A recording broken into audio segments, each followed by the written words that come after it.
What's the deal, y'all? Let's take it back to the old school one time. You know what I'm saying?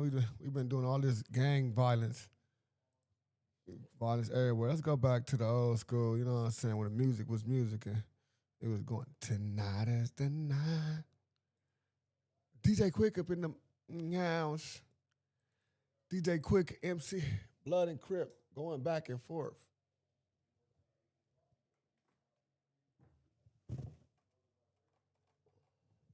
Doing it up.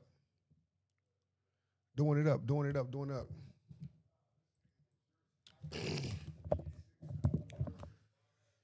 Let's try to do something different this night.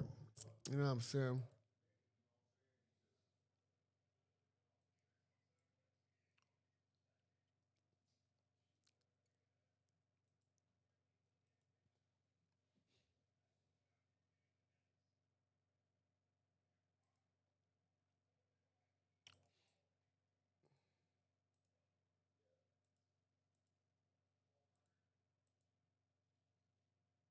How y'all doing? How y'all doing, man? Let's get it. 20 some people. Let's get them likes up immediately, y'all. Let's get them likes up immediately. Let's get them likes up immediately. We in the building. 30 some people in the building. Get them likes up. Let's get them likes up. You know what I'm saying? It's like I'm fighting backwards. Y'all be doing it. You know what I'm saying? Let's get this, though. Put this over here. Let's get this over here. We 4 minutes in. Let's wait to the 6 minute mark. Hey, everybody, shout out y'all cities and states. Let me know where y'all coming from, how y'all coming, what y'all going with. You know what I'm saying? Salute to y'all. We hustling. We hustling, y'all. Let's get them likes up. Mm-hmm.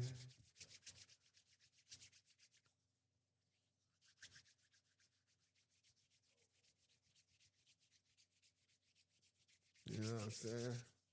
DC, baby, what's the DC in the building? Shout out DC, the District of Columbus. District of Columbia. 21 Savage, the real one. Oh, 21 Savage in the Houston in the building. Shout out Houston. Omaha, not Nebraska. What? Brown Eye Bandit 40. What's happening? What? Omaha, not Nebraska? I thought it was Omaha, Nebraska. Ain't just the roughest, toughest is for Nebraska? From Nebraska? Not the Nebraskans. You know what I'm saying?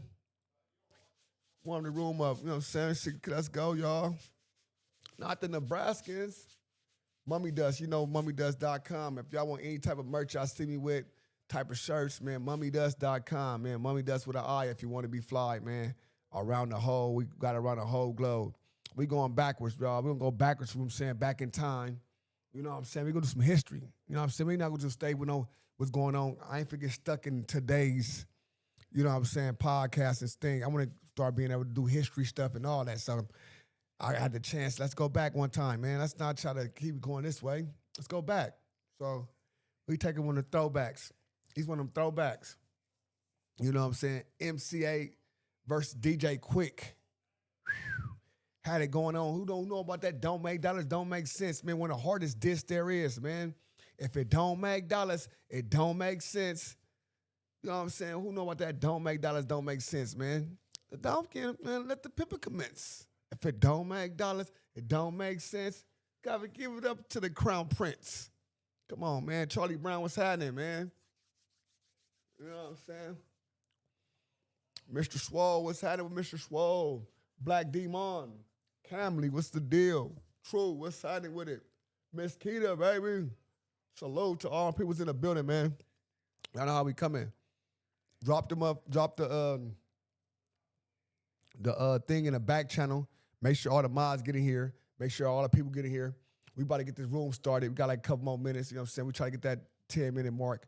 Trying to make sure we don't get demonetized for profanity and all the things that we will be saying in the future. You know what I'm saying? Salute. Salute to the whole room, man. Salute to the whole room, man. I see y'all here. Y'all ain't playing with your boy. Soon I go live, it don't matter what time I go live. 2 different times a day, I'm getting different algorithms going. You know what I'm saying? So This the throwback. Give it a 10-minute grace period. You know what I'm saying? You know what I'm saying? What's over? Mommy, that shit. You know what I'm saying? Sexy Nate in the building. You know Sexy Nate finna get it bopping. We got to give certain mods being here. We got the first one just went. It did a couple. It did like, what, 12,000 real fast. Did a little 12 banger on that one. You know what I'm saying? Salute to the subscriber already. Michael Spears. You know what I'm saying? Salute to the subscribers off the back. You know what I'm saying? We appreciate everybody subscribing to the channel. We got 1,600. We over 400,000 views already, man. Right now, the last 24 hours, we did probably 100,000 or something. On gang, type shit, man. I want to thank y'all for grinding with me, you know what I'm saying? Not grinding on me, though. You know what I'm saying? Grind on me, slow grind. Well, 70-something thousand. We did 73,000, you know what I'm saying? 73 banger. You know what I'm saying? It's all right. We doing it up. Over 400,000 this month already, you know what I'm saying?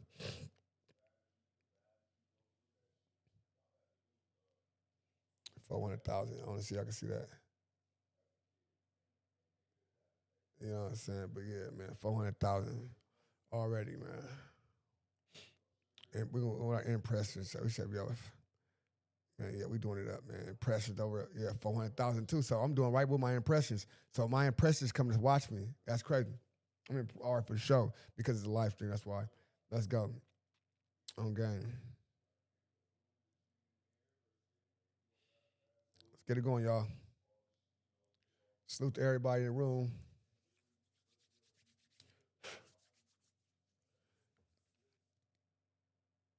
MC Eiht, a snitch, but salute. All right, you know what I'm saying? You can get that's your squabble. That's your argument. MC Eiht a snitch. ODM Slim. Look, I don't be knowing who everybody that be telling and all that.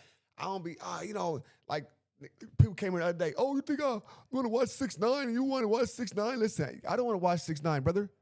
I don't want to watch 6ix9ine, but I'm trying to get in my journalistic integrity stuff. I'm trying to get into my bag doing journalism things, and I'm trying to do other things than the stuff that I do regularly.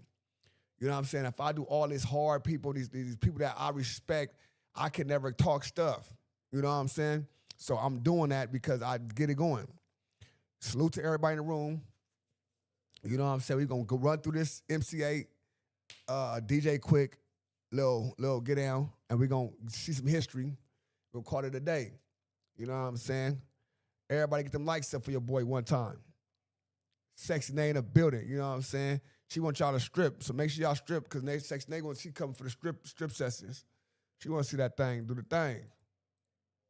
She want to see that thing like kill John Wayne. Tell him, Sexy Nate, you want to see that thing like kill John Wayne. Red and blue make green, but guess what? They like, man, hello, we can make that money right now. We can make this, let's get it.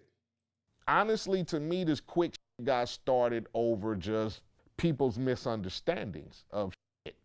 He was a Blood, I was a Crip. Okay, that was natural. I'd like to dedicate this song to my fiance, MC Eiht. I had a song called Death Wish. In the song, it had a verse that said, biting me quick, with me you get the duck sick quick. People took that to say I was dissing Quik. Eiht. Now should I continue? Yeah, he left out the G because the G ain't in you. In the 1980s, hip-hop was one of the fastest growing genres, especially with the introduction of gangsta rap. New York City is the mecca of hip-hop and dominated the scene with groups like Run DMC, Beastie Boys, and rappers like LL Cool J, Big Daddy Kane, Eric B., Rakim, and many more. During this time, the West Coast started making a stamp on the hip-hop scene with the rise of rappers like Too Short, MC Hammer, Ice-T, and more. By the late 80s, the West Coast completely took over hip-hop with the emergence of NWA, making gangsta rap a household global phenomenon. LA was on fire. The city that took the rap world by storm was Compton. Compton is one of the most notable cities in hip-hop history and can be viewed as one of the most iconic hip-hop cities of all time. Two rappers that would emerge in the mid-80s in the city of Compton by the names of DJ Quik and MC Eiht. These two would end up being involved in one of the most notorious hip-hop beefs of all time, but to get a better understanding of this beef, we must start from the beginning of their careers. David Marvin Blake, better known as his rap name DJ Quik, was born on January the 18th, 1970, hailing from Compton, California. DJ Quik was raised on the west side of Compton on 436 West Spruce Street. Compton was a gangland throughout Quik's childhood, so it wouldn't take long for him to end up getting involved in that lifestyle. DJ Quik eventually became a member of the Treetop Pyru, aka Treetop Bompton Pyru, aka the West Side Trees. The Treetop Pyru are located in the west side of Compton in the northern region south of Rosecrans. DJ Quik grew up in the Treetop Pyru territory. Quik grew up without a father, but was always interested in making music. Quik received a turntable for his 8th grade graduation and began working on his own homemade mixtape cassettes. At the age of 16, Quik dropped out of high school after his mother lost the house due to a foreclosure. Eventually, his mother moved to Louisiana, but Quik stayed in Compton, being homeless for around 3 years. In 1987, Quik decided to start DJing and selling his homemade mixtapes around Compton, and this is when he would begin gaining a following for his mixtapes, most notably the Red Tape, released in 1987. His rap name, DJ Quik, is spelt without the C, to represent the Treetop Pyru Bloods, but a lot of Bloods would have let the name Quik with the C slide because it has a CK in it, which stands for Crip Killer. During this time, another rapper in Compton who went under the stage name MC Eiht was also pursuing his rap career. Aaron Bernard Tyler, aka MC Eiht, was born on May the 22nd, 1971, in Compton, California. MC Eiht grew up near Tragnew Park in Compton and would eventually become a member of the Tragnew Park Compton Crips. Their turf runs from 154th Street to Alondra Boulevard between Central Ave and Clymore Ave. Eventually, he would begin rapping while gangbanging under the rap name MC Eiht. His rap name was inspired by the numeral in KRS-One's name, and he chose the number 8 for its significance in hood culture, like the drink 8-ball and 38 caliber firearms. In the mid-80s, MC Eiht would become a member of the rap group Compton's Most Wanted. The group included himself, The Chill, DJ Mike T, and producers DJ Slip and The Unknown DJ. In 1987 is when the beef between DJ Quik and MC Eiht would officially begin, but how exactly did it start? In 87, both DJ Quik and CMW were gaining attention through the mixtape circuit. As DJ Quik was homeless, wandering the streets of Compton, he was in search of recognition. Quik sold mixtapes and started DJing at parties and local clubs. Quik knew that dissing or mentioning one of his competitors in Compton would be a way to gain him some buzz, so he decided to target fellow Compton rap group Compton's Most Wanted. It would be on DJ Quik's The Red Tape in 87 where the first mention would appear. On the 4th track titled Real Dough, Quik mentioned CMW.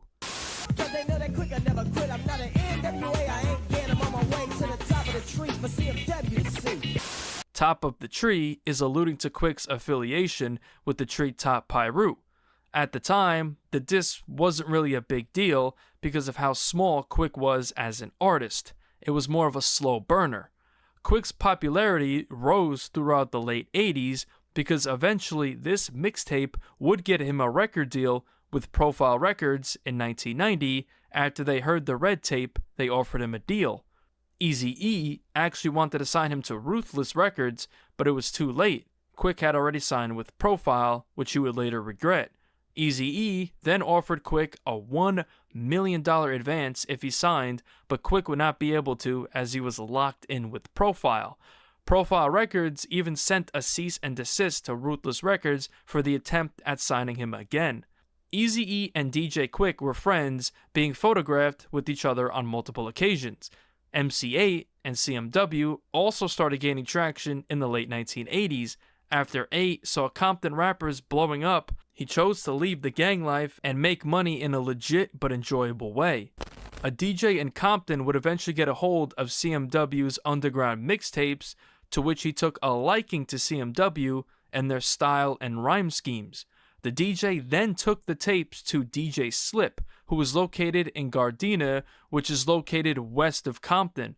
DJ Slip was the owner of LA County's biggest DJ rental business. In 1988, CMW, under the production of DJ Slip, would begin recording their songs professionally.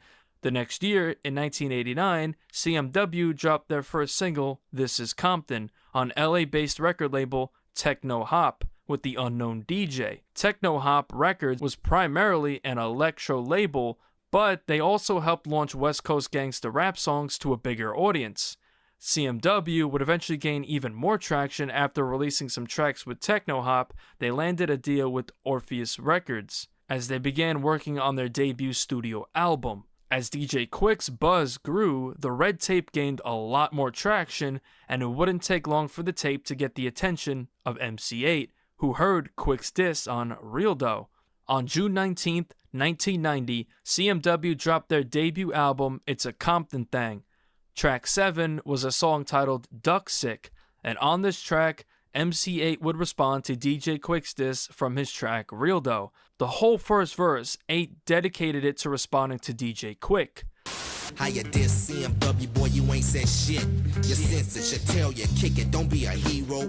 The Don't Be a Hero line is Eiht telling Quik not to try to be the hero of the Pyrus by coming at Crips on record. After this diss, the MC Eiht and DJ Quik beef would officially begin. This was more than just on wax now. This became a gang-related beef, being that DJ Quik is representing the Treetop Pyru and MC Eiht was representing the Tragnew Park Compton Crips. So that had a lot to do with the hatred these two had for each other. At the time, Quik was working on his debut album, Quik Is the Name, in 1990, which was set to release in the beginning of 91.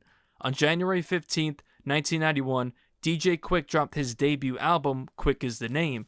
On this album is a track called Deep, and it's speculated that he sent shots at MC Eiht on verse 3 when he allegedly referenced CMW's track One Time Gaffled 'Em Up.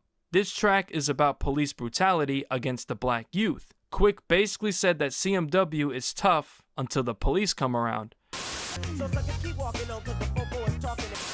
Now, this is all just speculation, so take it as you will. Fast forward that summer, on July 16th, 1991, Compton's Most Wanted dropped their album Straight Checkin' 'Em, and on the track Death Wish, it's speculated that MC Eiht dissed DJ Quik throughout the track. On the first verse, the disses start when Eiht would threaten DJ Quik. Got no parts, punk ass marks, don't start, you'll get got. On the second verse, again, more shots at DJ Quik, directly referencing his name, and even mentioned CMW's track Duck Sick, where Eiht threw shots at Quik. Biting me quick, with me you get the duck sick quick. MC Eiht would actually later deny that this track had anything to do with DJ Quik at all, and that he actually didn't even know who DJ Quik was at the time. In a Vlad interview, Eiht claims that this was a misunderstanding, and people just ran with it as a DJ Quik diss, when in fact, it wasn't. On Straight Checkin' 'Em, I had a song called Death Wish. Never knew who Quik was, but apparently his home or whatever, I don't know. Don't quote me on this. I don't know how I got back to him. I had a song called Death Wish. In the song, it had a verse that said, biting me quick would mean you get my sucked quick. People took that to say I was dissing Quik. Interesting. I never knew him. It was just a phrase to me. Yeah. If you bite my raps quick, you're gonna suck my quick. That's what it meant. But his name was DJ Quik. So naturally, that's a Crip nigga over there. We Bloods over here. Now, Eiht's story doesn't add up because he said that Quik dissed, in quotes, all the Crip rappers, when in fact he just dissed CMW. It's also speculated that Quik dissed NWA by mentioning them too, specifically Eazy-E, but that doesn't make much sense either, given that Eazy-E and DJ Quik were friends, as I stated earlier, and Eazy even wanted to sign him to Ruthless. My DJ was a Blood, Mike T. Mike T had a demo tape of Quik's before he got signed. He had a song on there where he was talking about shooting me and NWA, Eazy-E, from the top of the tree, because he was from Treetop. Right, Treetop. Okay. It was in the little demo tape. My DJ, Mike T, who was from Inglewood, played the tape for me. And it said CMW, NWA, basically all the Crip rappers. I'm gonna blast y'all from the top of the tree, whatever, you know. It was, I didn't take none of it. I knew nothing about beefs, none of whatever. I was still gangbanging, so whatever.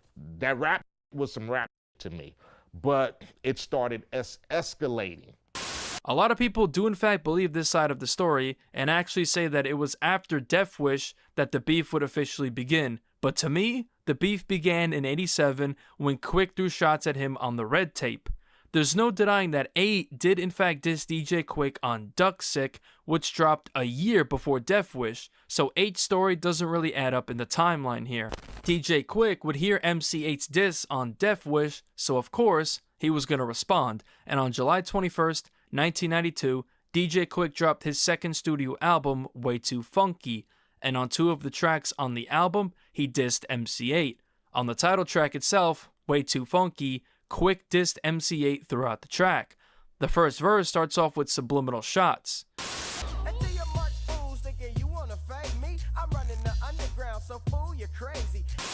Verse 2, he directly references CMW's track Death Wish, where Eiht dissed Quik.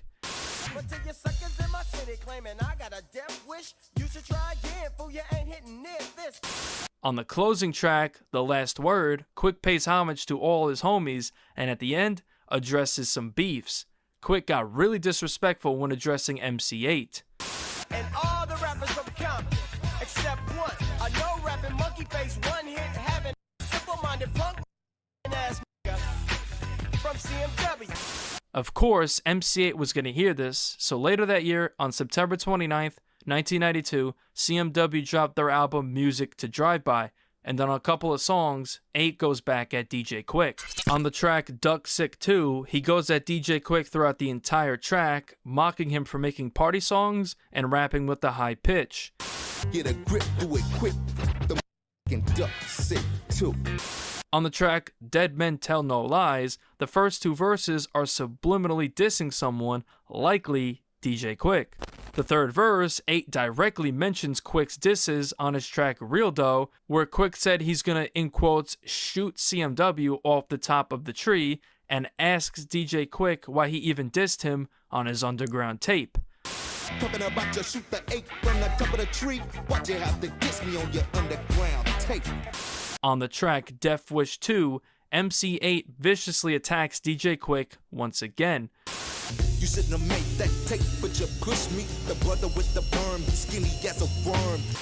On the music video for Death Wish 2, there's a DJ Quik lookalike appearing to have nightmares about getting beaten and killed by CMW and MC Eiht. DJ Quik would start becoming... Let's get the mics up, y'all. Let's get the mics up. Come on, we got all these people in the room. Let's get the mics up. Let's get the mics up. More affiliated with one of the biggest record labels in the world at the time, Death Row Records. Quik has ties to Death Row CEO Suge Knight and have been friends with him since the late 80s. Both men being from Compton and both having blood affiliation, this connection makes sense. Eventually, Suge brought DJ Quik to work with him, and somewhere along the lines he would sign with Death Row, but never had an actual album release under the Death Row banner. MC Eiht's mom lived across the street from Suge Knight's mother, so one day while MC Eiht was visiting his mother, Suge and his goons pulled up to the side of him while he was driving, telling him to pull the vehicle over. They then approached Eiht, but Suge told them that the beef with DJ Quik would not be trickled into his mother's place of residence. Basically, Suge was giving MC Eiht clarification that he didn't have to worry about anything happening while his mother was in the neighborhood. I had one run-in with Suge, and that was during my days when me and Quik didn't get along. My mom lived right across the street from Suge's mom. I was leaving my mom's house one day. Suge stopped me at the corner and said, hey, your mom's is cool, don't trip, everything is good with your mom's house, you ain't got to worry about nothing like that. One of the members of CMW, the unknown DJ, who I mentioned earlier, allegedly tried working with Death Row, but Suge and his goons allegedly beat him up and jumped him, according to MC Eiht. One of my producers was associated with Death Row, Unknown. Unknown had went over to Death Row and started trying to work with Suge. He got his ass whooped. It's what they did. In 1994, DJ Quik would completely scrap his third album, feeling as if it was horrible. So he had to begin working on his third album all over again. So that's why it took him longer to drop than his previous albums. On the other hand, MC Eiht dropped his debut solo album called We Come Strapped on July 19th, 1994. On the third edition of the Death Wish series, Eiht would take more shots at DJ Quik. First on the Death Wish 3 intro. Then on the main track, Death Wish 3, he dedicated the whole track to dissing DJ Quik. He started off on the first verse threatening DJ Quik. Yeah, I guess that ass up on the flip side. Eiht unloaded the clip and Quik died. The second verse, he once again goes at Quik, mentioning his government name, saying that he'll make him cancel his shows, and continues threatening him. You get like a tramp name, David DJ Quik in a khaki bikini. Quik, of course, was not going to take this lightly, so he decided to record a full-length diss track aimed at MC Eiht. On October 18th, 1994, Death Row released the soundtrack for the short film Murder Was the Case. On this appeared the response diss track that DJ Quik made called Dollars and Cents. One of the best diss track ever made. The best diss track that ever has been made. One of the best. If it don't make dollars, it don't make sense. Don't give game. Let the pipper commence. Track New Park, you say, huh? Want to be crippin'. The first verse, Quik goes in on MC Eiht, mentioning the Track New Park Crip set that MC Eiht represents.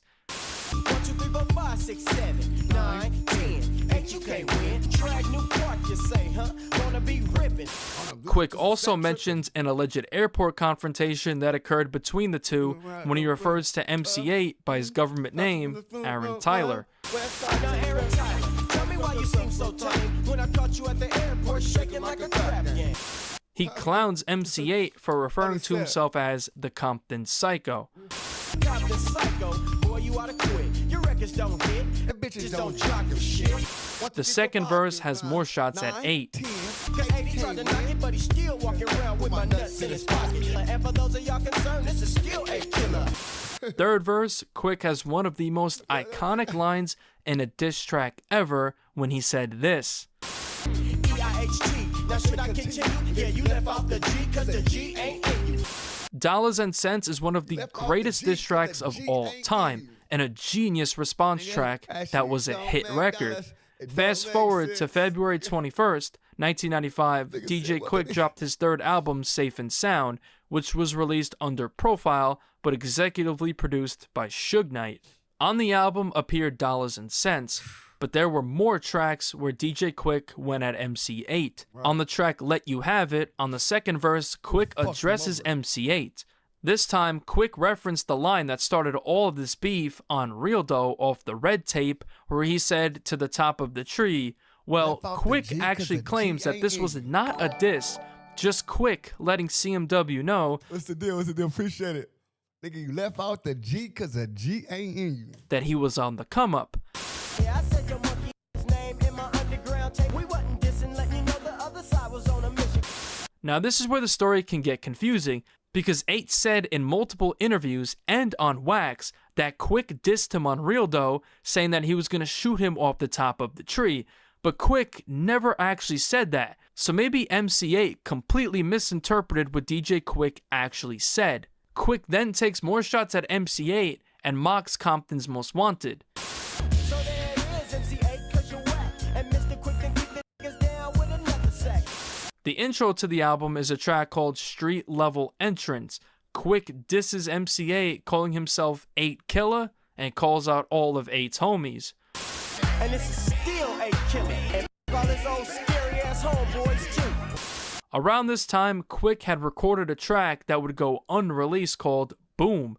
This track would be released underground on a bootleg mixtape called The Death Row Sessions EP in November 2008. On the third verse of the track, he dedicated it to dissing MC Eiht. I got that gangster shit that's making bitches like MC Eiht salty. I heard your ass cry like Prince when you heard dollars and cents. A couple of weeks later, after this album dropped, on March 13th, 1995, Death Row was hosting a private after party at the El Rey Theater in LA after the 1995 Soul Train Music Awards, when Kelly Jamerson, a member of the Rolling 60s Crips, and a couple of his homies attended the party. A fight would break out between Jamerson and several Bloods, including DJ Quik himself. Jamerson was then beaten with chairs, bottles, and stomped on. According to an eyewitness, Suge watched as Jamerson was getting beat and yelled, "Y'all get that dude." Jamerson was eventually taken to Sinai Center Medical Center, where he would be put on life support, and tragically passed away the next day. DJ Quik would mention this later on in a track, but we will get into that as we go through the timeline. In summer of 1995 is when the beef would heat up even more. On August 3rd, 1995, the 1995 Source Awards were held at the Paramount Theater in New York City. This event would go down as one of the most historic nights in hip-hop history, with Suge Knight infamously escalating the East and West Coast hip-hop beef, but this wasn't the only beef to be escalated on this night. DJ Quik would perform while MC Eiht was in the crowd. DJ Quik pulled one of the most disrespectful moves in rap beef history when he performed the MC Eiht diss song Dollars and Cents right in front of him. He even dissed him before and after performing the song. I'd like to dedicate this song to my fiance, MC Eiht. MC Eiht, baby, you gotta give it up, yeah. And to your mama, baby, when I dig, don't even bother. I'm not just your enemy, I'm also your stepfather. MC Eiht didn't react. Instead, he decided to leave, especially after Suge took to stage, escalating everything because he didn't want anything to pop off. This conflict wasn't worth his life, and he was also outnumbered by Suge's goons. In 95, he came out on the Source Awards. Right. Performing. Pretty much the diss song. Yes, he did. And you were in attendance. Yes, I was. What was the atmosphere? Did you know he was going to pull something like that? Or was you kind of just like, oh, did he really just come to... Brick City, good looking. Appreciate the love. Appreciate the subscribe. Everybody subscribe. I was 6 years old. That's crazy. 95, I was probably like... Yep, I was probably like 8. Did I think he was going to pull the song? No. We all didn't. Because if you notice that the tension in the air that night, it was just... Right. Death Row was out to say everyone that night. And it was a setup by a Suge. Suge like, no, you doing this motherfucker song. Damn. You get me? You know, they came about 50 deep. And they didn't give a damn. I only had 9 niggas with me. There was nothing we could do. Yeah. So get up there, sing your song, do whatever you're going to do. But we're not dumb. There's no way we can fight 50 niggas. I feel you it. get me? I got 8 dudes with me. Yeah. So. The next year, on April 9th, 1996, MC Eiht dropped his second album, Death Threats, and on the track Death Wish 4, he responded to DJ Quik. At the end of the first verse, he had this to say about DJ Quik. But you's a more tryna be a treetop snub, can get no respect. Then, on the second verse, he responds to Dollar and Cents when Quik said that they met at an airport and that Eiht was scared. Eiht claims that the story was fake and proceeds to tell his side of the meetup. I'ma tell you about the time that we first met. The story that you told was some fake bullshit. On the track Killin' Dudes features 2 different rappers. One of them, named Boom Bam, disses DJ Quik on the second verse. Cause I don't give a fuck about dollars and cents. Cause I swear to God, I'm gonna kill Quik. After that, the beef would begin to settle down, as DJ Quik was working on his next album called Rhythmalism. He wanted to come with something different and move away from gangsta rap on this record to show growth, especially after what transpired with the deaths of Tupac and Biggie. On July 14th, 1998, DJ Quik dropped the first single for his upcoming album, 143 Blue, called Use It Gangsta. On the second verse, DJ Quik mentions MC Eiht, saying that he used to have beef with him, meaning in his eyes, there is no more beef. Then Quik details the incident at Club El Rey I mentioned earlier, where a Rollin' 60s Crip got beaten to death by Quik's goons and the rest of Suge's goons, but he refers to the man, Kelly Jamerson, as one of Eihht's homies, insinuating that the attack might have been done by one of Eihht's homies as a retaliation. Like I used to have a beef with this cat named Eiht, and his homies approached me at the Club El Rey. What was I to do? I'm on stage and I'm doing my thing. On the outro of the track, DJ Quik dedicates the track to Tupac, Biggie, and Kelly Jamerson, the Rolling. How do you do bang bang boogie to bang boogie to the boogie bang boogie to bang boogie to just say he's a gangster? No, I'm not, nigga. You's a gangster. No, I'm not, nigga. You's a gangster. Bang bang boogie to bang boogie to the boogie bang boogie. That's about shit. He's a gangster.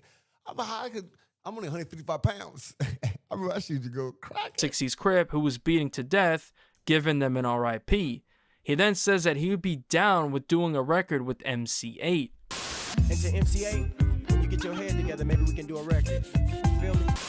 After this, there would be no more disses between the two, and the beef was squashed. On July 21st, 1999, both DJ Quik and MC Eiht appeared alongside each other for an interview on BET. Fast forward nearly 20 years later, on April 20th, 2017, DJ Quik and Jason Martin dropped their album Rosecrans, and on both of the tracks Central Ave and Funny How Dudes Gon' Change Things, MC Eiht is featured. So there you have it, the full timeline of DJ Quik versus MC Eiht. Who do you think won, DJ Quik or MC Eiht? What y'all think? Who y'all think won? Tell a little story about the places that I've been to and the things that I've been through, like fighting this shit. Now I'm about to take you back to 84, when I was 14, kicking back in the trees, west side. I work with Second and None, AMG, Eazy-E, High C, Snoop. Did you hear Hammer quit? Who? What? Hammer quit! We're dancing no videos. We went on Soul Train and got damn with some new shit, spinning, dapping, elbow turn around, slide off, all syncopated. Now everybody on a crib walk. I like to dedicate this song to my fiance, MC Eiht. Now let's get down to business. With your misspelled name, Eiht. Now should I continue? Yeah, he left out the G, cause the G ain't in you. Cause the G ain't in you. And I slid the pencil across the bottom of it, and I got up and walked away from the table. I knew that was it. You can't talk about hip-hop legends without giving DJ Quik his flowers. Born David Marvin Blake, DJ Quik brought something completely fresh to the game, fusing funk, soul, and jazz into his signature sound. This blend didn't just set him apart, it helped define the smooth yet hard-hitting vibe of the 90s G-Funk era. His music had a groove to it, but it still packed a punch, a balance not many could pull off, and it became his trademark. And let's not forget one of the biggest moments in his career, dropping one of the hardest diss tracks of all time. I like to dedicate this song to my fiance, MC Eiht.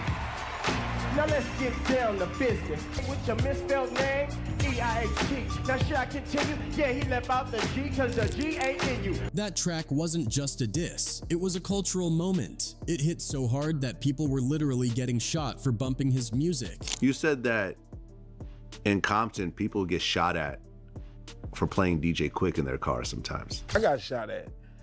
We was going up Rosecrans and Central, and I was bumping it in my Cadillac, and we just heard pop, pop, pop. I hit the corner and kept pushing. That's how much weight Quik carried. Even now, that track and Quik himself are still celebrated. Some of today's biggest legends openly praise him, recognizing him as one of the first to truly set the bar. It was Cube, man. It was Cube. I'm gonna call you Theo because you weigh 92.3 pounds. Whack actor, movie. Nigga, don't you know? Quik is still the Compton psycho. And don't jock your shit. You need to stand down, you Compton clown, and get off of the nuts with guts. Cause I'm down with that record was crazy, man. Like that record was crazy. I still play it to this day. Another thing is that DJ Quik is criminally underrated. Nah, listen, he ain't made the first not like us. Because No Vaseline was just before that, man. No Vaseline was like the first. Oh, what? No Vaseline. Especially by the new generation, which has been pointed out by many insiders. You ever feel like Quik is truly underrated, bro? Like, as far as accolades and just everything. Well, I think the thing about DJ Quik is always was just the music. Yeah. And we should that should be enough. And they're absolutely right. His impact on the industry is undeniable. He's produced some of the highest quality music for some of the biggest names in the game, including Tupac, 50 Cent, Kendrick Lamar, and many others. I got a bone to pick. I don't want you working out like the sitting in my throne again. I ain't gonna lie, but my DJ Quik, when I first heard that, man, I love black pussy.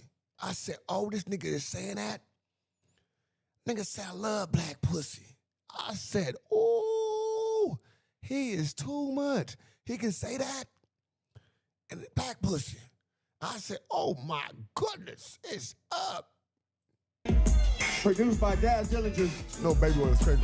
Engineered by DJ Quik.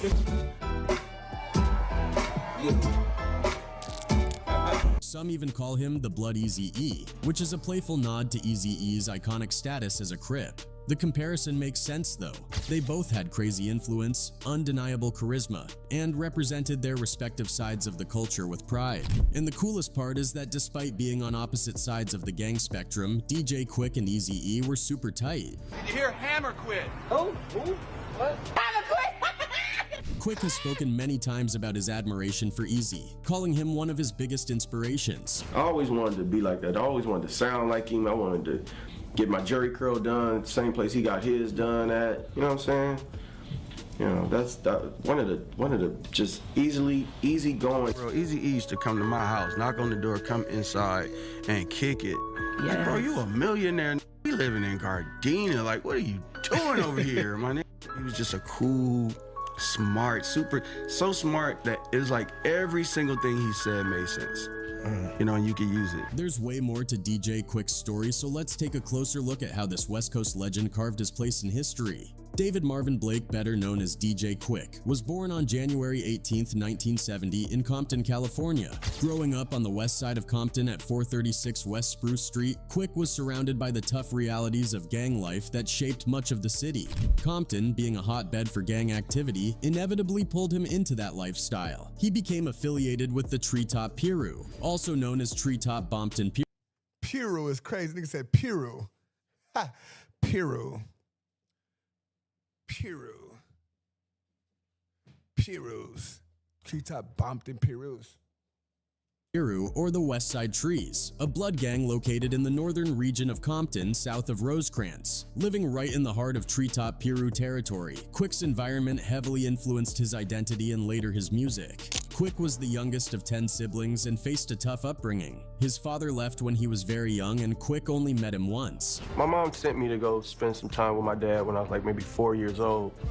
He taught me how to make a paper airplane, and he left. Despite the challenges, Quik developed an early interest in music. For his 8th grade graduation, he was gifted a turntable, which became the foundation for his journey into DJing and creating music. And back then, mixing vinyl, you kind of had to have innate sense of rhythm to do that. I could put on 2 records and blend a 3rd record with it, you know what I'm saying, or overdub cassette with it and have 3 things playing at one time. By 16, Quik's life took another rough turn when his family's house was foreclosed on. His mother moved to Louisiana, but Quik decided to stay in Compton. Homeless for nearly 3 years, he hustled to survive, relying on his passion for music to keep him going. 16 years old, going on 17, homeless. At this point, I'm just kind of going from apartment to apartment. I needed an address to continue to go to school in Compton, and I didn't have that address. That was the worst time of my life, actually. One of them. He chose the name DJ Quik, intentionally dropping the C to represent his blood affiliation.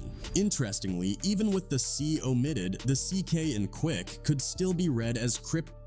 But many Bloods were willing to let it slide because of his growing reputation. In 1987, Quik started selling homemade mixtapes around Compton, gaining traction in the local scene. His most notable early work, The Red Tape, earned him a dedicated following. By the late 80s, Quik's hard work was paying off, and Profile Records took notice. In 1990, they offered him a deal, marking the start of his professional career. At the same time, Eazy-E had his eye on Quik and even offered him a $1 million advance to join Ruthless Records. However, Quik had already signed with Profile, and the situation led to Profile issuing a cease and desist against Ruthless. Quik later reflected on his time with Profile, calling it both a blessing and a curse. While they helped launch his career, the label often shorted him financially, forcing him to fight for what he was owed. Profile was a curse and a blessing at the same time.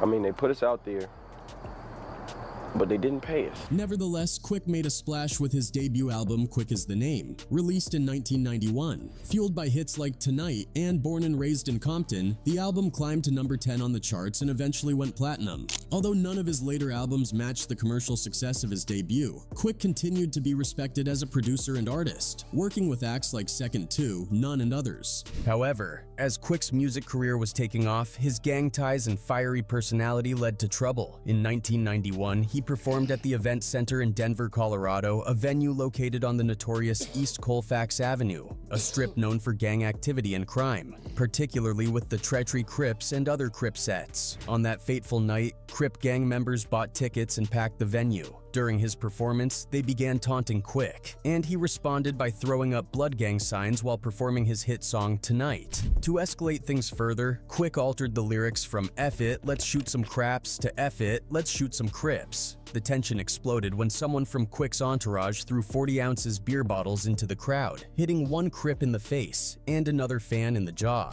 Quik then poured his drink onto some of the gang members in the audience, which pushed things over the edge. A full-blown melee broke out, with the Crips storming the stage and attacking Quik and his crew, forcing them to flee the venue. 2 hours later, Denver police arrested Quik at his nearby hotel in Stapleton. He was charged with misdemeanor assault. Aside from the chaos on the road, DJ Quik found himself caught up in rap beef, particularly with another Compton rapper, MC Eiht of the group Compton's Most Wanted, CMW. The tension between the two started way back in 1987 when Quik dropped his infamous mixtape, The Red Tape. On the track Real Dough, Quik dropped a line that seemed to reference CMW.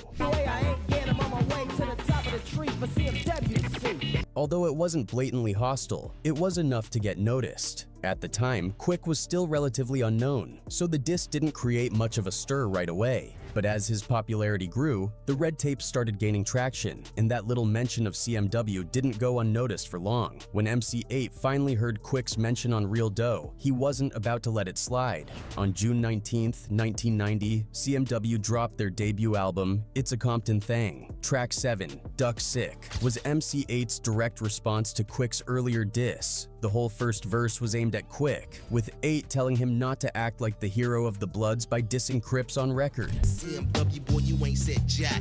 Your senses should tell you, kick it, don't be a hero. Things escalated when CMW released their album Straight Checkin' M on July 16th, 1991. The project featured the track Death Wish, which many interpreted as a direct shot at Quik. The first... Honestly, to me, this Quik got started over just people's misunderstandings of shit. He was a Blood, I was a Crip. Okay, that was natural. Lying. Why cut lying?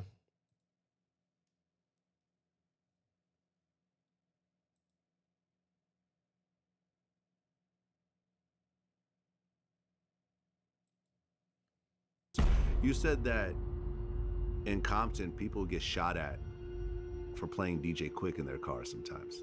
I got shot at.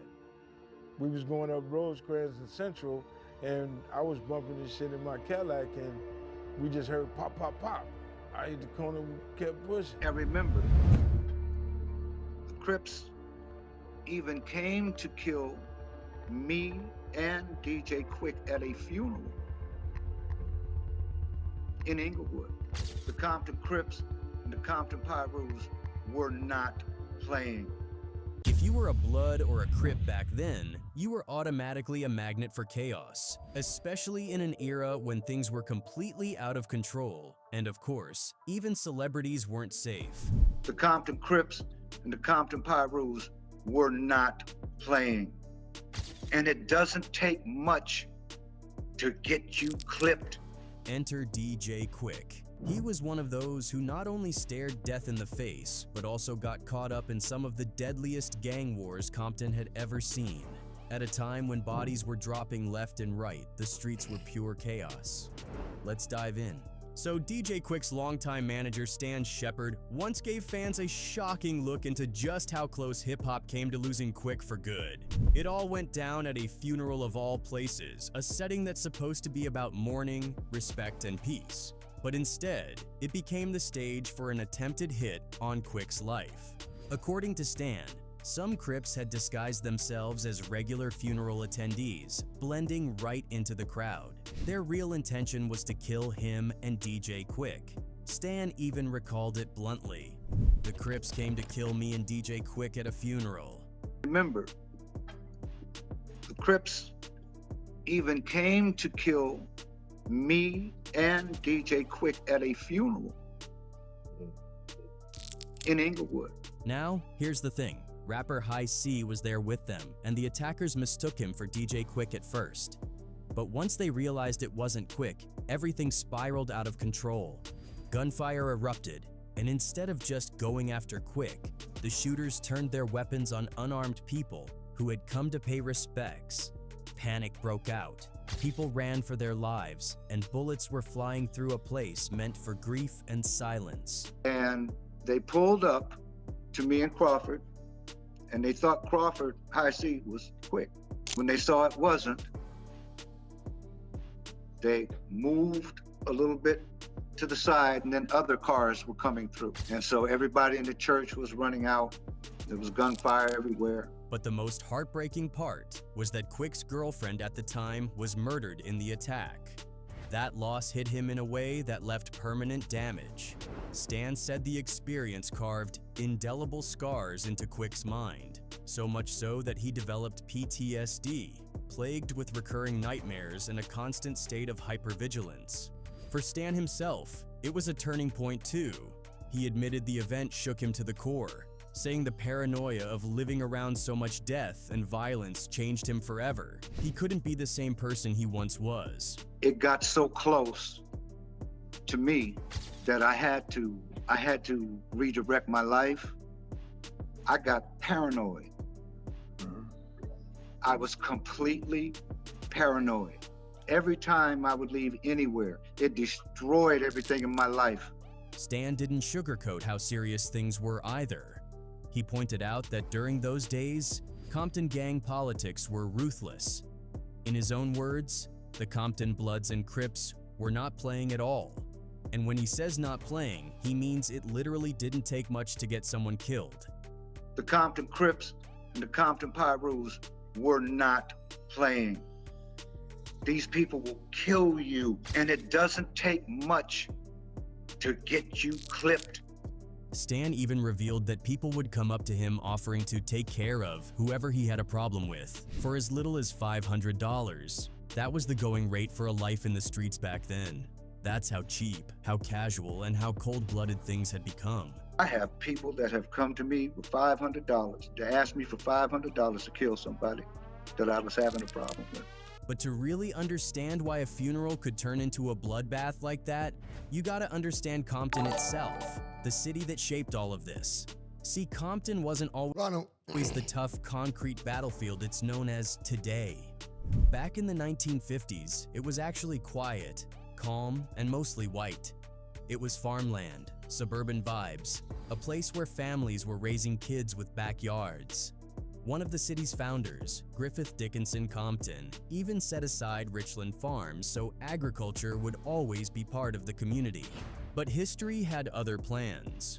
The shift started with white flight, when white families began leaving as more black families moved in, largely pushed out of other parts of Los Angeles by discriminatory housing policies. By the late 1960s, Compton had changed completely.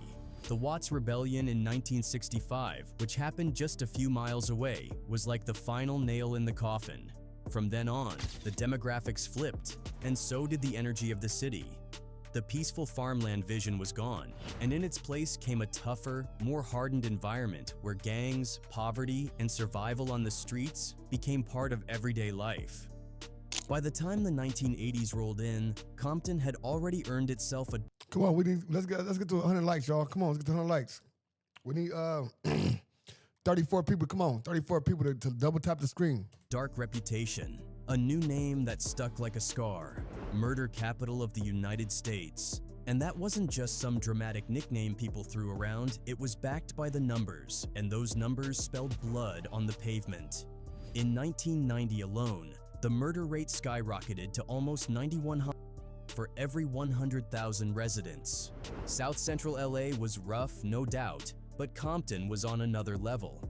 As Mob James put it plain and simple, during those years, people were dropping like flies on both sides, and he was personally getting death threats left and right. The danger wasn't selective either. It wasn't just gang members watching their backs. Regular folks who had nothing to do with the streets were living under the same threat. That's how insane it was. You could be a school teacher, a kid, a mother. It didn't matter. You were always at risk. Drive-bys could hit anybody. Stray bullets didn't ask for names or sets. Turf wars cut straight into everyday life. Kids couldn't just be kids anymore, no playing outside without hearing gunshots echo in the background.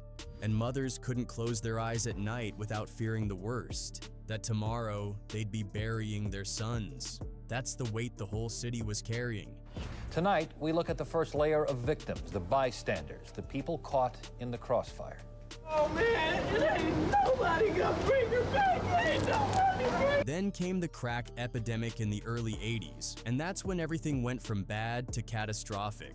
Figures like Freeway Rick Ross pumped crack into the neighborhoods. And overnight, gangs weren't just cliques fighting for respect anymore. They became full-on drug operations. Suddenly, these sets had money flowing in, and that money bought firepower. And we're not talking about just pistols. They had high-powered artillery, MAC-10s, Uzis, AKs.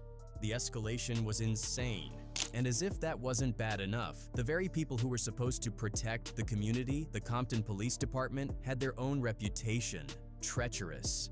People feared the jump-out boys, cops who would roll up and harass residents without hesitation. But the corruption ran so deep that by 2000, the whole department got disbanded, replaced by the Los Angeles County Sheriff's Department. That tells you just how broken the system was. Although there were attempts to calm the storm, programs like Gifts for Guns, which managed to take thousands of weapons off the street, but in the grand scheme of things, it was like putting a band-aid on a gunshot wound. The violence still raged, and at the center of all this chaos were the gangs, the Bloods— we need 13 more people. Come on, 13 more people. Double tap the screen. And the Crips. Two colors that completely redefined Compton. Two colors that turned into life or death symbols. Blue for Crips, red for Bloods. Their roots trace back to the early 70s, around 1971 in Los Angeles. The Crips were first, born out of guys like Raymond Washington and Stanley Tookie Williams, who initially pitched it as protection, as a brotherhood. But over time, protection turned into domination. Tookie especially was known to rule by terror. The Bloods came after, not as an offshoot, but as a defense. The Peru Street Boys formed because they were tired of being pressed and brutalized by Crip aggression. They had to fight back. Why are you guys Bloods? Why are you in the gangs? Why is we in the gang? I guess because the area we grew up in, man. Everybody go in that area, man. Everybody follow the same line. And once the lines were drawn, those colors, red and blue, became more than just fashion choices. They were markers, they were flags, and wearing the wrong color in the wrong neighborhood was basically writing your own death sentence.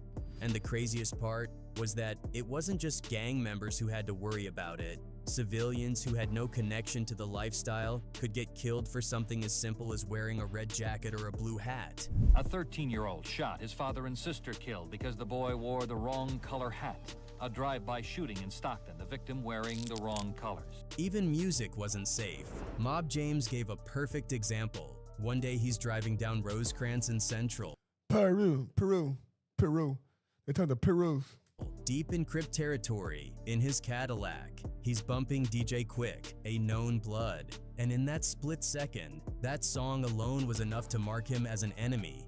Shots rang out just because of the music blasting from his car. You said that in Compton, people get shot at for playing DJ Quik in their car sometimes. I got shot at. We was going up Rosecrans and Central, and I was bumping my Cadillac, and we just heard pop, pop, pop. I hit the corner and kept pushing. But in the middle of all that nonstop violence, there actually was a moment where peace seemed possible. They called it the Watts Truce of 1992.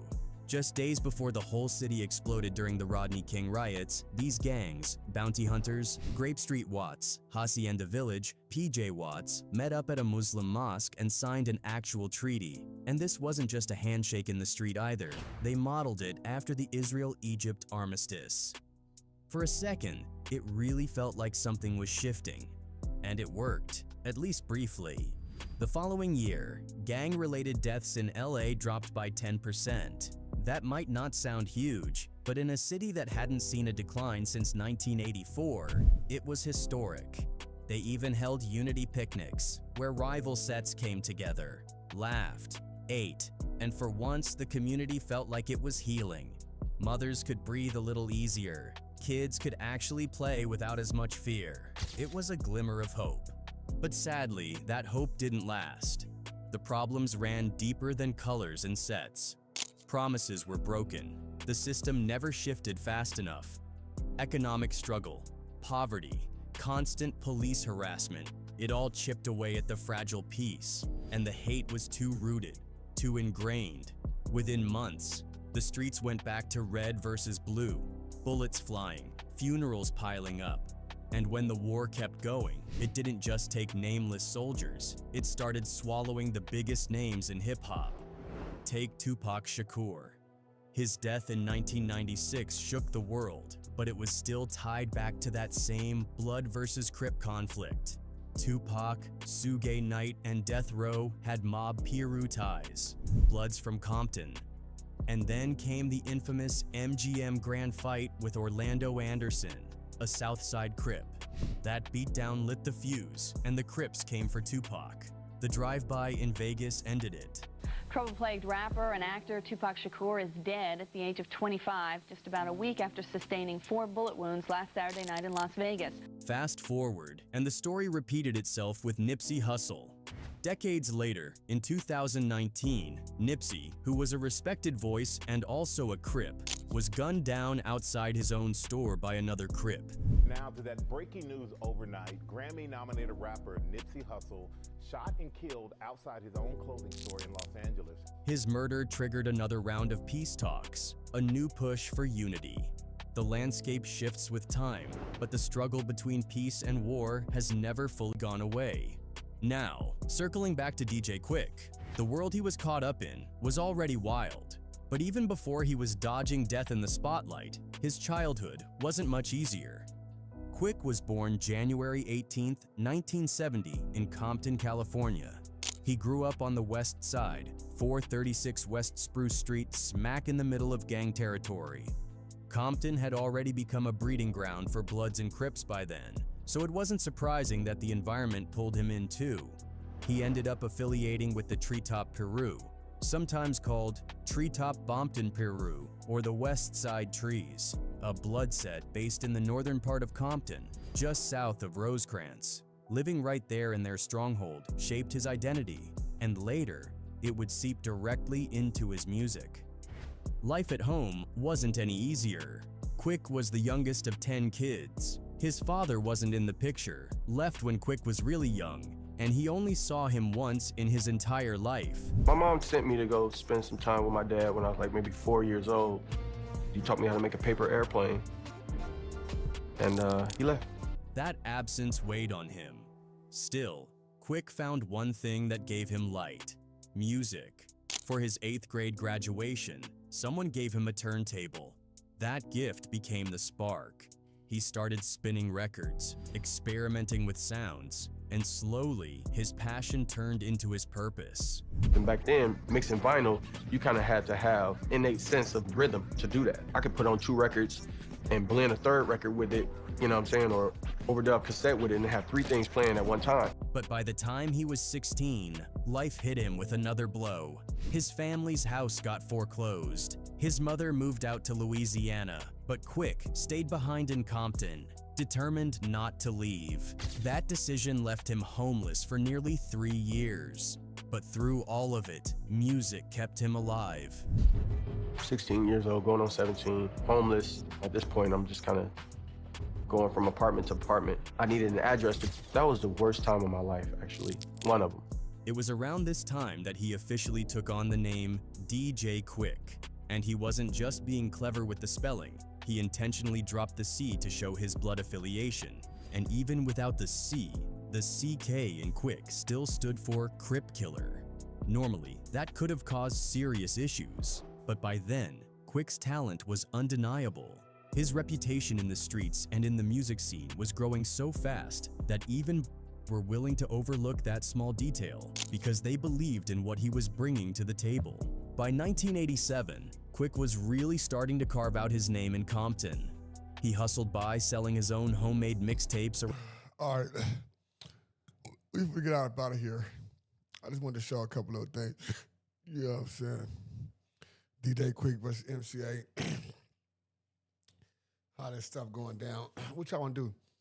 I got another little thing I've been watching earlier. I don't know if y'all, I was going to do the thing with the KKKs. What y'all want? KKK got life sentences. You know what I'm saying? Previously testified to police.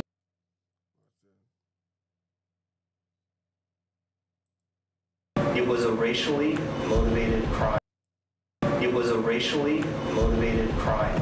It was a racially motivated murder. They got exactly what they deserve. Had to do it over again. I'd kill more. I thought they were Jews. I wouldn't have shot them otherwise. And to Mr. Jeremy. He said, I thought they was Jews. I would have shot them otherwise. Christian, your mom should have slaughtered you. I should have killed you. I should have killed you. How him?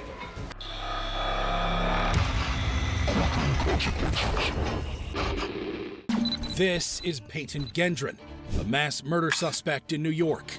According to reports, on May 14th, 2022, Gendron carried out a mass shooting at a Tops Friendly Market supermarket on the east side of Buffalo. It started around 2:30 Saturday afternoon in the parking lot of this Tops Friendly Market store in a predominantly black neighborhood in Buffalo. He live-streamed part of the attack on Twitch, a video streaming platform. First, Gendron was seen getting into some tactical gear. Upon reaching his destination, Gendron can be heard saying, "Just gotta go for it." And this is the end. Just gotta go for it, man. It's the end, right here. What happened next left the whole world shocked. The shooter opening fire as soon as he got out of his car, striking 4 people in the parking lot, killing 3. Then storming the store, shooting 9 more people inside. Police say it all happened in a matter of minutes, starting around 2:30 Saturday afternoon. The shooter fired about 50 shots. All 10 victims killed were black. Contact homicide. We have bodies down here. Twitch shut down the live stream within minutes, but the damage was already done. The world had glimpsed the horror unfolding in real time. Police arrived immediately, but by that time, 10 people had already lost their lives, and a further 3 were injured. All the victims were African Americans. Dispatch calls captured the horrors that unfolded that day. 6, if you're en route there, we got an update. Possible active shooter at the top. There are still shots being fired. We got at least 3 people down on the ground. I can't tell you about shooting. This might be an individual with body armor. Cornered, looks like 3 people face down at least. We have bodies down here. Also, we're going to need some officers inside the Tops because we have numerous bodies and we have magazines and bullets and everything. So we need evidence secured. Gendron was soon arrested. He shot a lot of people up in there. Oh my God. Yo, he shot a lot of people in there. Oh my God. Wow. He a terrorist or something? Yo, he gotta be a terrorist. Oh my God, he shot so many people in there. Wow. Yo. Oh. Wow. It's crazy to me fuckers cowards because they go in with no people, no unarmed people go in there and shoot unarmed people just like because these is cowards, brother. Cowards. Shoot unarmed people. They talking about gang members and snap, but they don't say nothing about these people that kill unarmed people. The whole people unarmed. Nobody to go back. At least when you go to gang, you drop it out. They got guns. You having whole shootouts. These people are unarmed. Yeah, this is what I was gonna play earlier. I was gonna start with this, but I just had DJ Quik in mind. But this is what I was gonna start with. Wow. Walk in, man. That nigga almost shot me, man. Yeah. This happened in 2002 on the hood, but it's a whole list of things that went unheard. It's like stuff that they trying to wipe under the rug.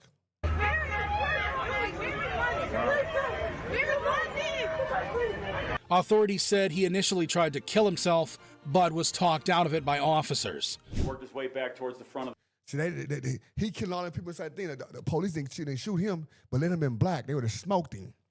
They would have smoked him like smoke him like a pancake. They would have smoked him. the store. Buffalo police immediately respond, engage the suspect in the vestibule of the store, and at that point the suspect put the gun to his own neck.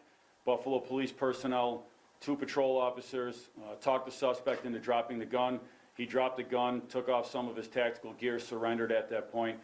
They also called it an act of terrorism. To see that sense of security shattered by an individual, a white supremacist who has engaged in an act of terrorism and will be prosecuted as such. At his trial, the prosecution argued that Gendron had tried to start a race war. On May 14th of 2022, this defendant displayed a callous disregard for human life. He drove over 200 miles out of his way with one mission, with one goal, to kill as many black people as possible. During that 3-hour drive, he could have turned around, but he wouldn't be deterred.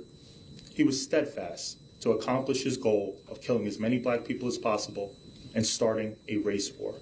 They also said he targeted the area, which is predominantly a black neighborhood. Gendron had also canvassed and made drawings of the supermarket area prior to his attack. 2 days before the attack, Gendron also posted online a 180-page manifesto that described his motives and showed his support for white supremacism. The assault rifle Gendron used to carry out the attack was also littered with racist words and names of individuals who had previously carried out similar attacks. Eventually, Gendron pleaded guilty to all charges related to murder, domestic terrorism, and hate crimes. At his sentencing, emotionally charged family members of the victims directly addressed their loved one's killer. You will be shut away from the world. You will not enjoy family events. You will not enjoy outings with friends. You will be nameless and faceless, and we feel sorry for you. We pity you even. Your life was meaningless before May 14th, 2022, and you woke up every day feeling small. Lucas, ARS 100 Super Chat. 100 used for you, buddy. Was that 100 used? $10? 100 used for me. Appreciate the 100 used. You know what I'm saying? 100. What's this? 100 what?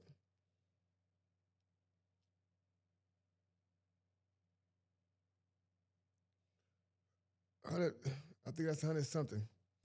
That's 100. Appreciate the love. I think that's orange there. That's like $10, right? It's a different type of currency I think he sent. Appreciate the love, though. Appreciate it. And trust me and believe, these dudes can't stop me, really. I'm the littlest thing in here and very agile, but I don't want to hurt you. However, one family member tried to take matters into his own hands. You don't like black people. Man, you don't know a damn thing about black people. We're human. We like our kids to go to good schools. We love our kids. We never go in no neighborhood and take people out. Don't do it. He charged at Gendron, but was quickly detained and escorted. That's $100. Bro, listen. Listen, I'm saying this. If it was 100, it would be another color. It'd be another color. I'm trying to tell y'all. Like, they send a different currency. Watch how fast it disappear. If it was 100, it don't disappear long. It take a long time to disappear. Look how fast it's taking it disappearing. I don't know. But it said 100 US. I don't know, man. I thought 100 was like in a different color. I never seen it. Purple is $10. I mean, gold is $10. Like, if you send $9.99 right now, you know what I'm saying? You know what I'm saying? I'm just saying, brother. It say dollars. It say AUSP. This is AUSP 100. It's not nigga $100 US money. Yeah, come on, bro. I ain't gonna tell me, brother. Bro, look at brother. Y'all gotta understand. You see this? You see that? The color gonna tell you, brother. But look at the oh my God, man. You ain't listening to what it say, brother. It says, it'll say $100 bill, brother. It'll be $100 USD.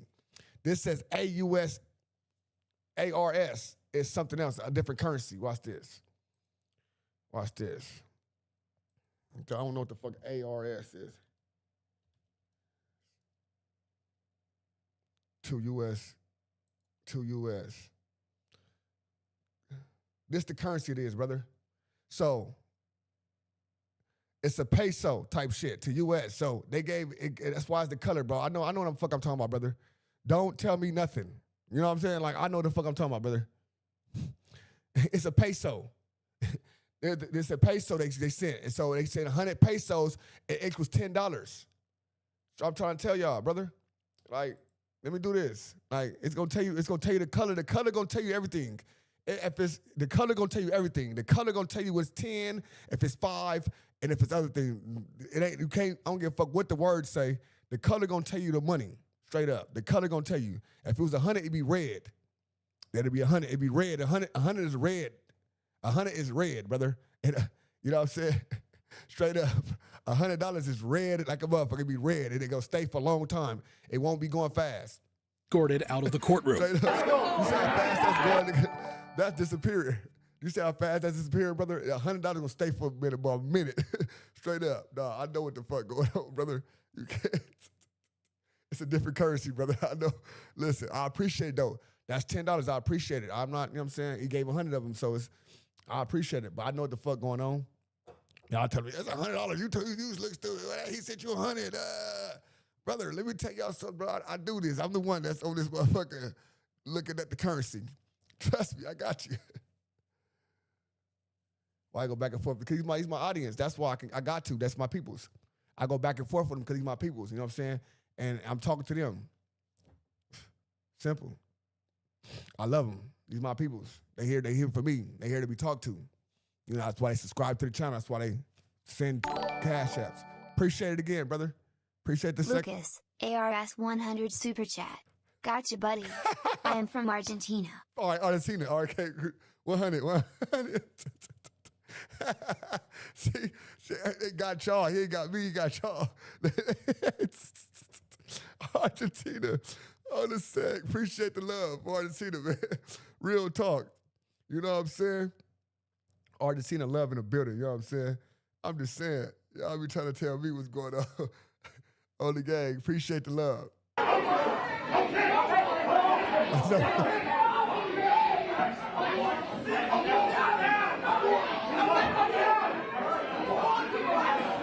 See, right now, why? They got him right now. I'll be on the other person. No, I'll be around the other person drilling him up. Gendron, too, was given a chance to address the court, where he showed remorse for his actions and apologized to the victims' families. I'm very sorry for stealing the lives of your loved ones. I cannot express how much I regret all the decisions I made leading up to my actions on May 14th. I did a terrible thing that day. I shot and killed people because they were black. Looking back now, I can't believe I actually did it. I believed what I read online and acted out of hate. And now I can't take it back, but I wish I could. And I don't want anyone to be inspired by me and what I did. The judge also had some harsh words for Gendron. There is no place for you or your ignorant, hateful, and evil ideologies in a civilized society. There can be no mercy for you, no understanding, no second chances. The damage you have caused is too great, and the people you have hurt are too valuable to this community. You will never see the light of day as a free man ever again. Ultimately, he was sentenced to life in prison without parole. It is the judgment of this court that you be sentenced to life imprisonment without parole. Why not death? Why not just death? Fuck it. He killed people, he did that. Why not death? As you can imagine, a racially motivated crime like the one Peyton committed is certain to get you life in prison. However, this wasn't the only time a racist got what they deserved. Take, for example, the nasty case of Benton Byer, stalking and harassing an interracial couple in Cold Spring, Minnesota. According to reports, Byer crashed a stolen SUV into the family home of Andrea and Philippe Robinson. Police said Byer had placed a large piece of granite. He get his backside took him. I guarantee you, that little boy, he talked too soft and nice. They playing with his backside, guaranteed, brother. Slab on the gas pedal and directed it to crash into the Robinsons' home. The whole incident was captured on a Ring camera.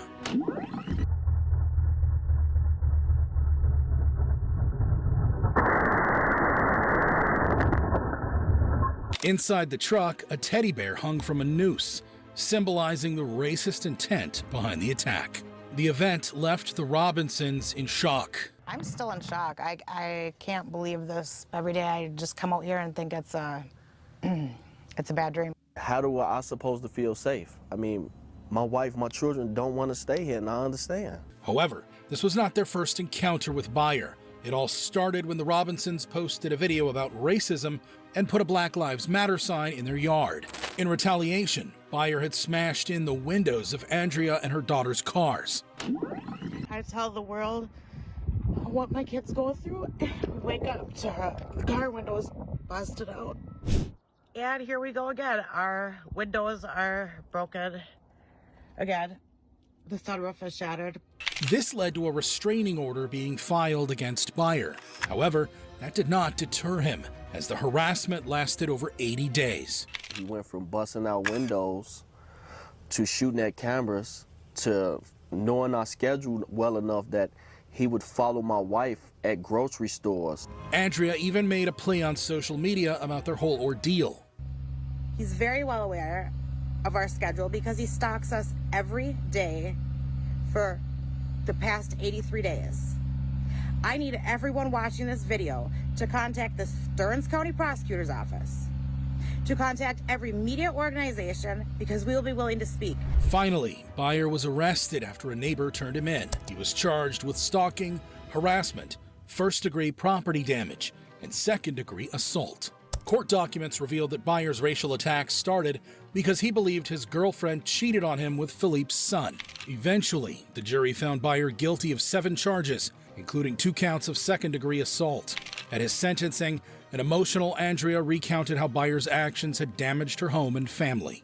Nothing could be worse than the impact your actions have had on my life and the life of my family. You did not destroy a home. You destroyed a family. Every day I'm faced with the same struggle. The house I once called home now resembles the shell of a life that once was, and a family that's forever changed. The place we once called home will be emptied of its contents and sold. Byer, too, addressed the court, showing remorse for his actions and asking the Robinsons for forgiveness. They affected the Robinson family and home, and for that I'm sorry. I hope they forgive me and go on living their lives peacefully. Ultimately, Byer was sentenced to 105 months in prison, where he had to serve at least 70 months before being eligible for parole. While Benton Byer will spend close to 9 years in prison for his relentless racial attacks, how does it compare to killing multiple people at a religious gathering? Like in the case of 28-year-old Brenton Tarrant, a mass murder suspect in New Zealand. According to reports, on March 15, 2019, Tarrant carried out a meticulously planned attack on 2 mosques in Christchurch during the Friday evening prayers. Wearing a helmet-mounted camera, he G-Right, good looking. live-streamed part of the attack on Facebook as he was seen driving towards the Al Noor Mosque. Upon reaching his target area, Tarrant heavily armed himself and nonchalantly walked towards the mosque as passers-by looked on in shock. As soon as he reached the entrance, Tarrant opened fire. A gunman wearing all black, clad in a helmet and a bulletproof vest, entered the Al Noor Mosque in the city of Christchurch. He then ruthlessly opened fire during a packed Friday prayer service, killing at least 41 men, women, and children in the first mosque. In just 2 minutes, Tarrant fired 144 times. He then drove to the Linwood Islamic Center, laughing, commentating, and shooting at will. 7 more people would die there. Tarrant wasn't finished there. After the Al Noor Mosque, he drove to the Linwood Islamic Center, laughing and commentating as he went. 7 more people would die there. Tarrant was planning to go on to another mosque when his car was rammed by police and he was arrested. And he was arrested. Remember that? All these arrests. All these arrests, though. All these arrests. Why these people getting arrested? Let you be in a black man, you got chipped for walking across the street. But these people knocking people down and getting arrested.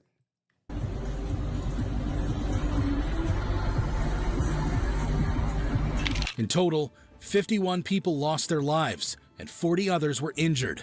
The victims were mostly from Islamic backgrounds. At his trial, the prosecution argued that Tarrant's goal was to wipe out non-European immigrants. He intended to instill fear into those he described as invaders, including the Muslim population, or more generally, non-European immigrants. Eventually, Tarrant pleaded guilty to all charges of murder, attempted murder, and terrorism. To each of these charges, charge 1 to 51, how do you plead, guilty or not guilty? Yes, guilty.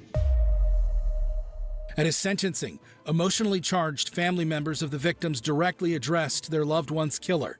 He is a loner, a big fat loser, a coward and a pathetic human being. Your father was a garbage man and you became trash of society. He is ashamed of your identity. You deserve to be buried in a landfill. I'm strong. And you made me even stronger. In a historic ruling, Tarrant was sentenced to life in prison without the possibility of parole, the first time such a sentence was handed down in New Zealand. On each of the 51 charges of murder, charges 1 to 51, you were sentenced to life imprisonment. I order that you serve the sentences without parole. While Brenton Tarrant got life in prison for his hate crimes, what happens when you kill someone by taking the law into your own hands? Like in the case of Travis McMichael, who was accused of murdering a black man in Georgia. Reports suggest that Travis fatally shot and killed 25-year-old Ahmaud Arbery in an alleged racially motivated hate crime. CCTV footage from the same day showed Arbery entering an under-construction house, number 220, on Satilla Drive in Brunswick. A neighbor called 911, saying Arbery resembled a recent trespasser in the area. There's a guy in the house right now. The house under construction. 219 or 220, Satilla Drive. He's been caught on the camera a bunch before at night. It's kind of an ongoing thing out here. Black guy, white t-shirt. On multiple occasions before, several trespassers were caught trespassing at 220 Satilla. Hence, neighbors were aware and the community was on alert. Minutes after entering the property, Arbery was seen dashing out. He's running right now. There he goes right now. Okay, what is he doing? Running down the street. Neighbors Travis and his father Gregory McMichael from 230 Satilla were then seen grabbing their guns and getting into a truck to pursue Arbery. Another neighbor, William Bryan, also joined the pursuit. Police soon received a 911 call from Gregory saying they were chasing a black male, but the call got disconnected after a commotion. 911 was the address of emergency. I'm out here at Satilla Shores. There's a black male running down the street. Satilla, where at Satilla Shores? I don't know what street we're on. Stop right there! Stop! Sir, hello, sir. Sir, where you at? Hello? When police arrived at the scene, Arbery was seen lying in a pool of blood, while Gregory tried to comfort his son, Travis. Choice. 136, go ahead and start this way, please. All three suspects gave statements to the police. Gregory said they were trying to make a citizen's arrest of Arbery. We see him come around the corner. He's going down here. We pull up beside him. Hey, stop, we want to talk to you. And he just keeps on running. So the guy, I mean, he's looking dead at us, you know? I mean, he's like, from me to you. And he turns and he runs.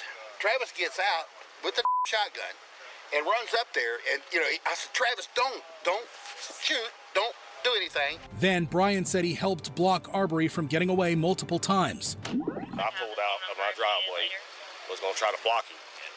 He was going all around it, and I made a few moves at him, you know, and he didn't stop. And finally, Travis, who had pulled the trigger, said he shot Arbery in self-defense. We caught him the other day, and Dad was outside and saw him running by, and the neighbors pointing and everything. So saw who running by? Him.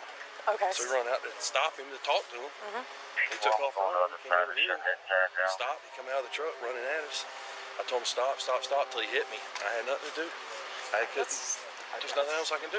No arrests were made for days until a leaked video surfaced online. It was a cell phone video made by Brian around the same time Gregory had called 911. What followed next was utter chaos. In the video, Arbery is seen fleeing from his pursuers, but Travis and Gregory's truck intercepted him. A scuffle followed, which ended up with Arbery getting shot by Travis and slumping to the ground. Both Travis and Gregory were arrested for the murder of Ahmaud Arbery. Brian, too, was arrested soon after. All three were charged with felony murder, aggravated assault, and false imprisonment. In court, Travis testified that his initial intention was to monitor Arbery's movements. Wasn't it your intention to go around the block and cut him off and find him over on the other side? To head him off and to see where he's located. That was my intention, yes, ma'am. All right. But you could have stopped right there and not done anything, right? Yes, but then immediately after is when I saw his interaction with the black truck and realized that there is something to my suspicions here, and I would like to see where he is at when the cops come, which I assume that the police were on the way, that I would be able to tell them where he's at if they haven't located him at that point.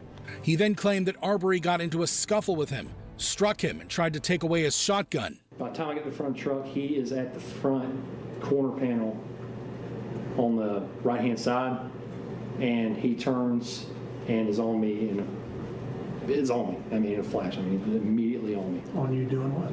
He grabs the shotgun, and I believe I was struck. So he shot Arbery in self-defense. What did you do? I shot. Why? He had my gun. He struck me. It was obvious that he was. It was obvious that he was attacking me. That if he would have got the shotgun from me, then it was this is a life or death situation. But the investigator in the case testified that it was in fact Arbery who acted out in self-defense when his attempts to escape the trio failed. I believe Mr. Arbery's decision was to just try to get away. When he felt like he could not escape, he chose to fight. This was backed up by prosecutor Linda Dunikoski, who argued the events that unfolded that day did not qualify to make a citizen's arrest. Other people can't go up and stop us and hold us and detain us, okay? They have to actually have seen us commit that crime in order to effectuate a citizen's arrest. In fact, the trio had no authority to detain an innocent man.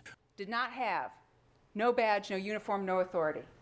Just some strange guys in a white pickup truck. Strangers. Linda then argued that everything the trio did that day was based on assumptions, as there was no evidence that Arbery had actually committed a crime. This is what I was thinking. Mr. Arbery may have run by. Maybe Matt had seen him. Maybe he has broken in. Maybe Larry English is over at 220. I don't know. Maybe Ahmaud Arbery was caught. Maybe Ahmaud Arbery is running from the... Let's get the lights at 150, y'all. Can we get the lights at 150, please? Can I get 40 people. Can I get 44 people to double tap the screen for your boy one time? 44 people, come on. This was backed up by the investigator who said Gregory had previously testified to police that they were chasing Arbery only based on a hunch. He makes admissions to seeing Mr. Arbery running down the roadway. His statement to the effect is he didn't know Mr. Arbery had stolen anything or not, but he had a gut feeling that Mr. Arbery may have been responsible for thefts that were in the neighborhood. Linda then claimed the trio had drawn conclusions that day based on their racist mentality. But he assumed the worst. He must have committed some crime. What's your emergency? There's a black man running down the street. In fact, the investigation of the case had revealed that Travis was a well-known racist. He says, makes the comment that would only be better if they'd have blown that effing N-words, or had blown that N-words head off. He made the statement that he loved his job because he was out on a boat and there weren't any N-words anywhere. Eventually, Travis, Gregory, and Brian were convicted of felony murder, aggravated assault, false imprisonment, and criminal attempt to commit false imprisonment. Travis was further convicted of malice murder. Ultimately, Travis and Gregory McMichael were sentenced to life imprisonment without the possibility of parole. Mr. McMichael, the court sentences you as follows.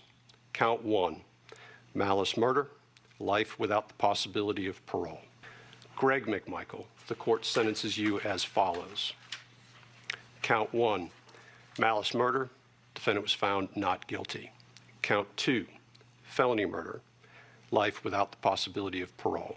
While William Bryan was sent to life in prison with the possibility of parole. Court sentences Mr. Bryan to life with the possibility of parole on count 3. While taking the law into their own hands proved costly for the McMichaels and William Bryan, how does it compare to abusing the power of law? Like in the case of William Melendez, who's on trial for police brutality against a black man in Detroit. Reports suggest that on January 28, 2015, Detroit police officer William Melendez assaulted 57-year-old Floyd Dent during a patrol stop. Dashcam footage from a police vehicle showed Dent getting pulled over on Inkster Road, Michigan, for disregarding a stop sign. Melendez could be seen approaching the car with his gun aimed at Dent. His partner then pulled out an unarmed Dent from the car and slammed him to the ground.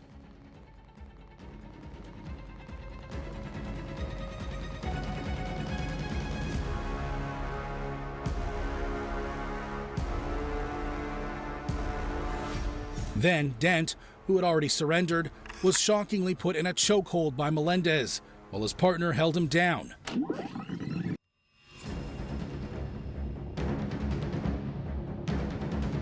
But what Melendez did next shocked the whole legal system.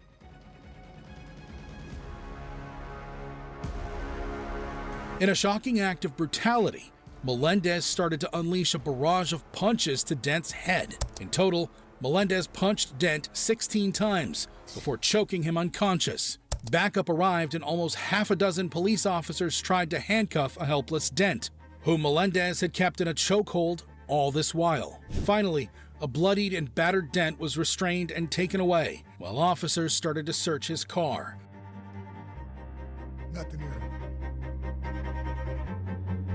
Footage inside the police vehicle showed Dent tearing up from a swollen eye.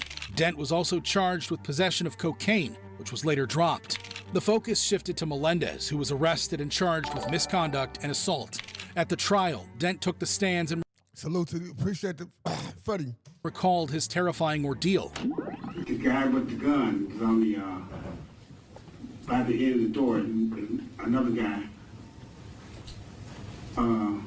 with a black skull cap on. They came to the car, and the guy with the gun told me, "Get out the car, or I'll blow your." Say what he said. He said, "Get out the car, I'll blow your head off." He also identified Melendez as the officer who attacked him. Do you have a memory of that officer? Who he had, what he looked like? Yes. Would you recognize him if you saw him again? Yes. Point to him and describe. Judge, we will stipulate to identification. There's no doubt who was out there that night. I was right there in the. They went on to say how Melendez brutalized him that night. And what happened when you hit the ground? What was he doing to you when you hit the ground? When I hit the ground, he had... Yup. Little backwater type shit, you know what I'm saying? Little finger. Little bitty finger. You know what I'm saying? Yeah, you know what I'm saying? Get you right. Type of shit, you know. Little backwater. Little backwater. Jumped on me and grabbed me by the throat. And you just go ahead. I'm sorry. And he started choking me. Then he started beating me in the head. When asked about the impact of the assault, 16 more people. We have 16 more people to double tap the screen for your boy one time. Dent said his ability to process information was disrupted after the attack. Do you have problems processing? Yes. And did you have problems processing before these events? No. Meaning that I can't. He was like 20. He said he put a blow to your head when he was 20. That's crazy work, bro. That's crazy work. Nigga put a blower to your head at 20. Hey, what's up with my people? Y'all want to jump in Discord or what? Let's jump in Discord tonight. Y'all want to go to Discord tonight? Come on Saturday. Jump in Discord tonight. Let me break this down quick. Let me get Discord popping. We'll be doing more of this content too, because this is the type of stuff I was offered to do earlier today. I offered to do it. It just showed me right now that y'all into this content. So yeah, we doing this. Now I appreciate y'all saying we already know. Cookies and cream inspired. Salute to everybody in the room though, man.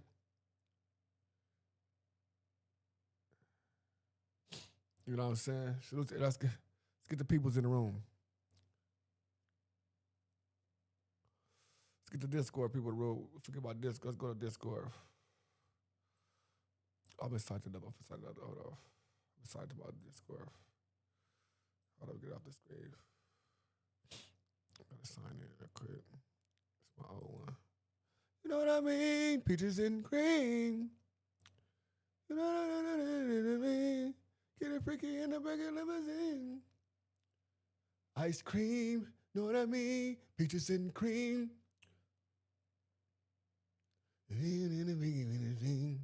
Getting freaky in the back of limousine. Know what I mean? Peaches and cream. Okay. Let's get in here, y'all. Yeah, know what I mean? And let's get back. We get our rules back cracking. Let's get our stuff back cracking, y'all. We in this thing. Mud House. Mud members. What's happening? Where we at? Let's go to General. We're the house, y'all. We're the building. Hold on, you put it in here too as well. So y'all can see this side here as well.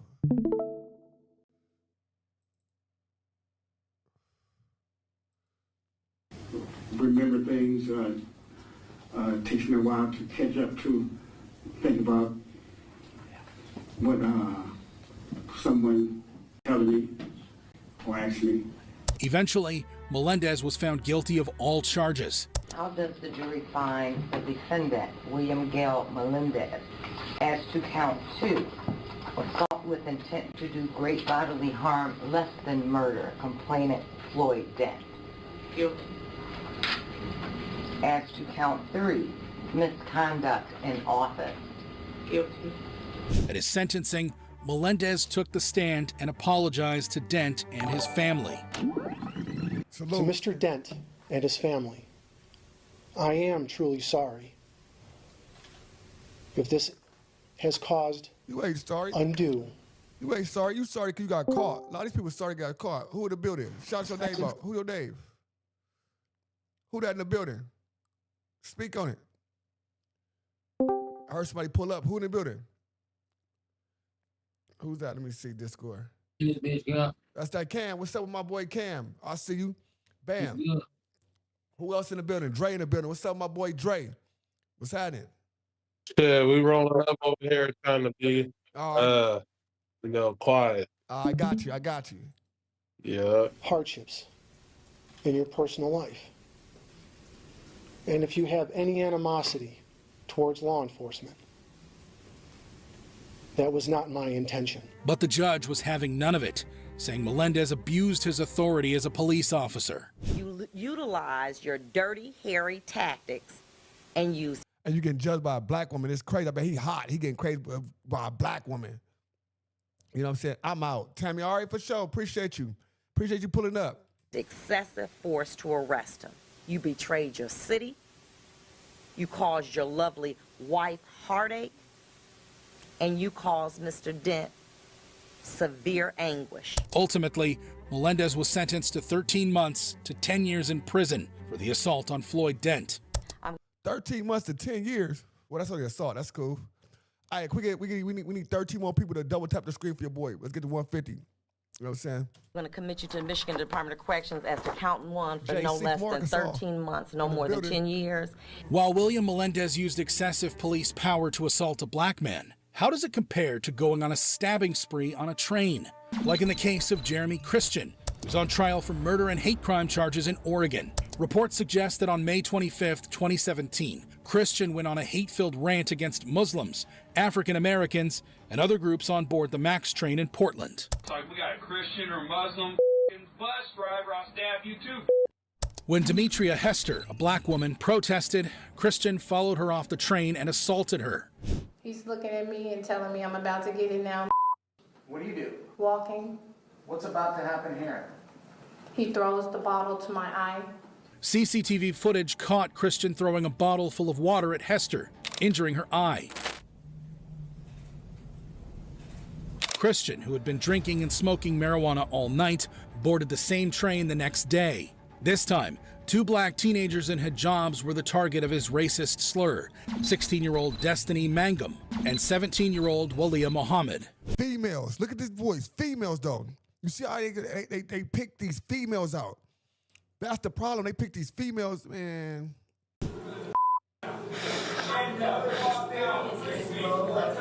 When other passengers intervened, Christian turned his aggression toward them. A bystander captured the whole incident.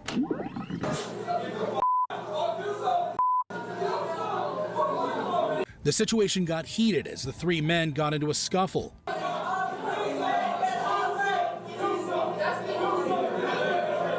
This is when things went horribly wrong.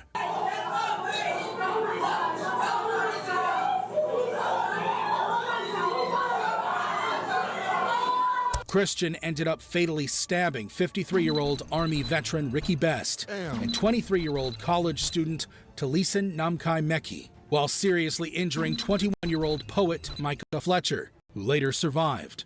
Christian, white mans. All these white men. He done injured 3 white mans. What's up with these? Hey, What's up? Go ahead. Man, I gotta make one comment, man. These motherfuckers out here are crazy as fuck, man. Hurts my dad. Nah, for sure. That's, you know what I'm saying? Salute to the people that, you know what I'm saying? So everybody that lost their life in these type of situations when these crazy motherfuckers get a hold. But you know what I'm saying? These motherfuckers are doing too much. I'm finna make this new thumbnail. On the set. Yeah, we in the game today. Nah, for sure though. Appreciate everybody pulling up. We finna get it on.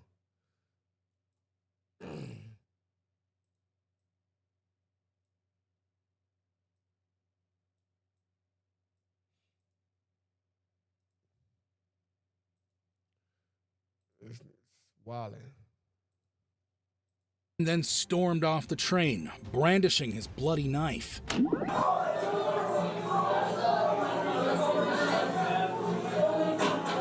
Police soon arrived and arrested Christian, who went off on a sensational rant.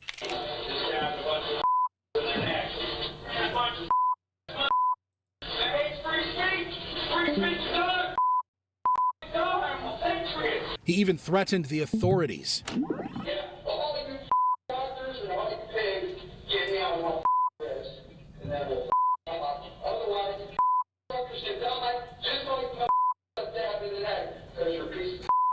Finally, a mask was put over Christian's head and he was taken to prison. You better deal with it. Christian was charged with murder, attempted murder, and hate crime assault. At his trial, an emotional Walia Muhammad held back tears as she recounted the horrors she faced at the hands of Christian. Was there I didn't say kill yourself. He was saying Muslims. Saying go back to Saudi Arabia. Survivor Micah Fletcher also took the stand, testifying that Christian stabbed him in the neck after being confronted. He responded by stabbing me in the throat. Say it again? He responded by stabbing me in the throat. Eventually, the jury found Jeremy Christian guilty on all counts. At his sentencing, Demetria Hester had some choice words for Christian in her victim impact statement. This is when he exploded. To Mr. Jeremy Christian, your mom should have swallowed you. You are a waste of breath. And when you die and go to hell, I hope you rot. See you there. No, hey. Go back to Tennessee, too. What do I tell you? Go back to Tennessee, too. You can. We don't want you Go here. back to Tennessee. Don't go back to Tennessee, too. Go back to Tennessee. Your mom should have swallowed you. Your mother should have swallowed you. Go back to Tennessee, bitch.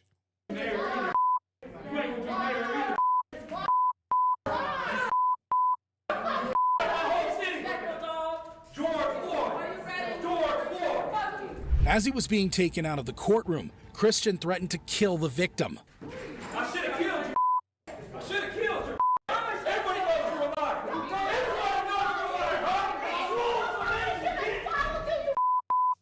Ultimately, Christian was sentenced to 2 life terms without the possibility of parole. While Jeremy Christian stabbed 3 men for protesting against him, what happens when you racially abuse a child celebrating his birthday? Yeah, we see you too, baby. We see you too, baby. See, that's a threat. That's a threat. Stop that truck. That's a threat. Like in the case of Kayla Norton and Jose Torres, who were facing charges for racially abusing a group of African Americans in Georgia. Reports suggest that on July 2015, Norton and Torres, who were part of a group called Respect the Flag, were driving around Douglas County with dozens of other members, displaying the Confederate battle flag on their pickup trucks. Their convoy stopped near a residence and disrupted the birthday party of an 8-year-old black child. This is a child's birthday party. Armed with guns and knives, the group allegedly hurled racial slurs and threatened to kill the guests. Look at this shit. We'll see y'all again. We'll see y'all again. We're gonna see y'all again. At one point, Torres had even pointed a shotgun at the crowd and threatened to shoot. If it was a black, they would have been busting on the truck. The police would have been cracking on them, right? But since they stay white, they can pull out guns and they can shit, and shit just happens. Let's get to 160, y'all. Let's get 12 more likes. 160. All right. That's what we gonna do. That's what we gonna do. He the one had to go. He the one had to go. That's a threat. That is a threat. That is a threat. The terrorized family called 911. And we were having a party, and these white guys pulled out with rebel flags and stuff, holding shotguns on us and stuff. Please send 911. They got knives and guns. They got knives and guns. Yes. She said, knives and guns, knives and guns. They got knives and guns, knives and guns. Yes. Clearly in distress, the woman pleaded with the operator to send help. What's your name, honey? Please send somebody. Please send somebody before somebody gets shot. Okay. What's your cell phone number? You gotta send somebody now before somebody gets shot.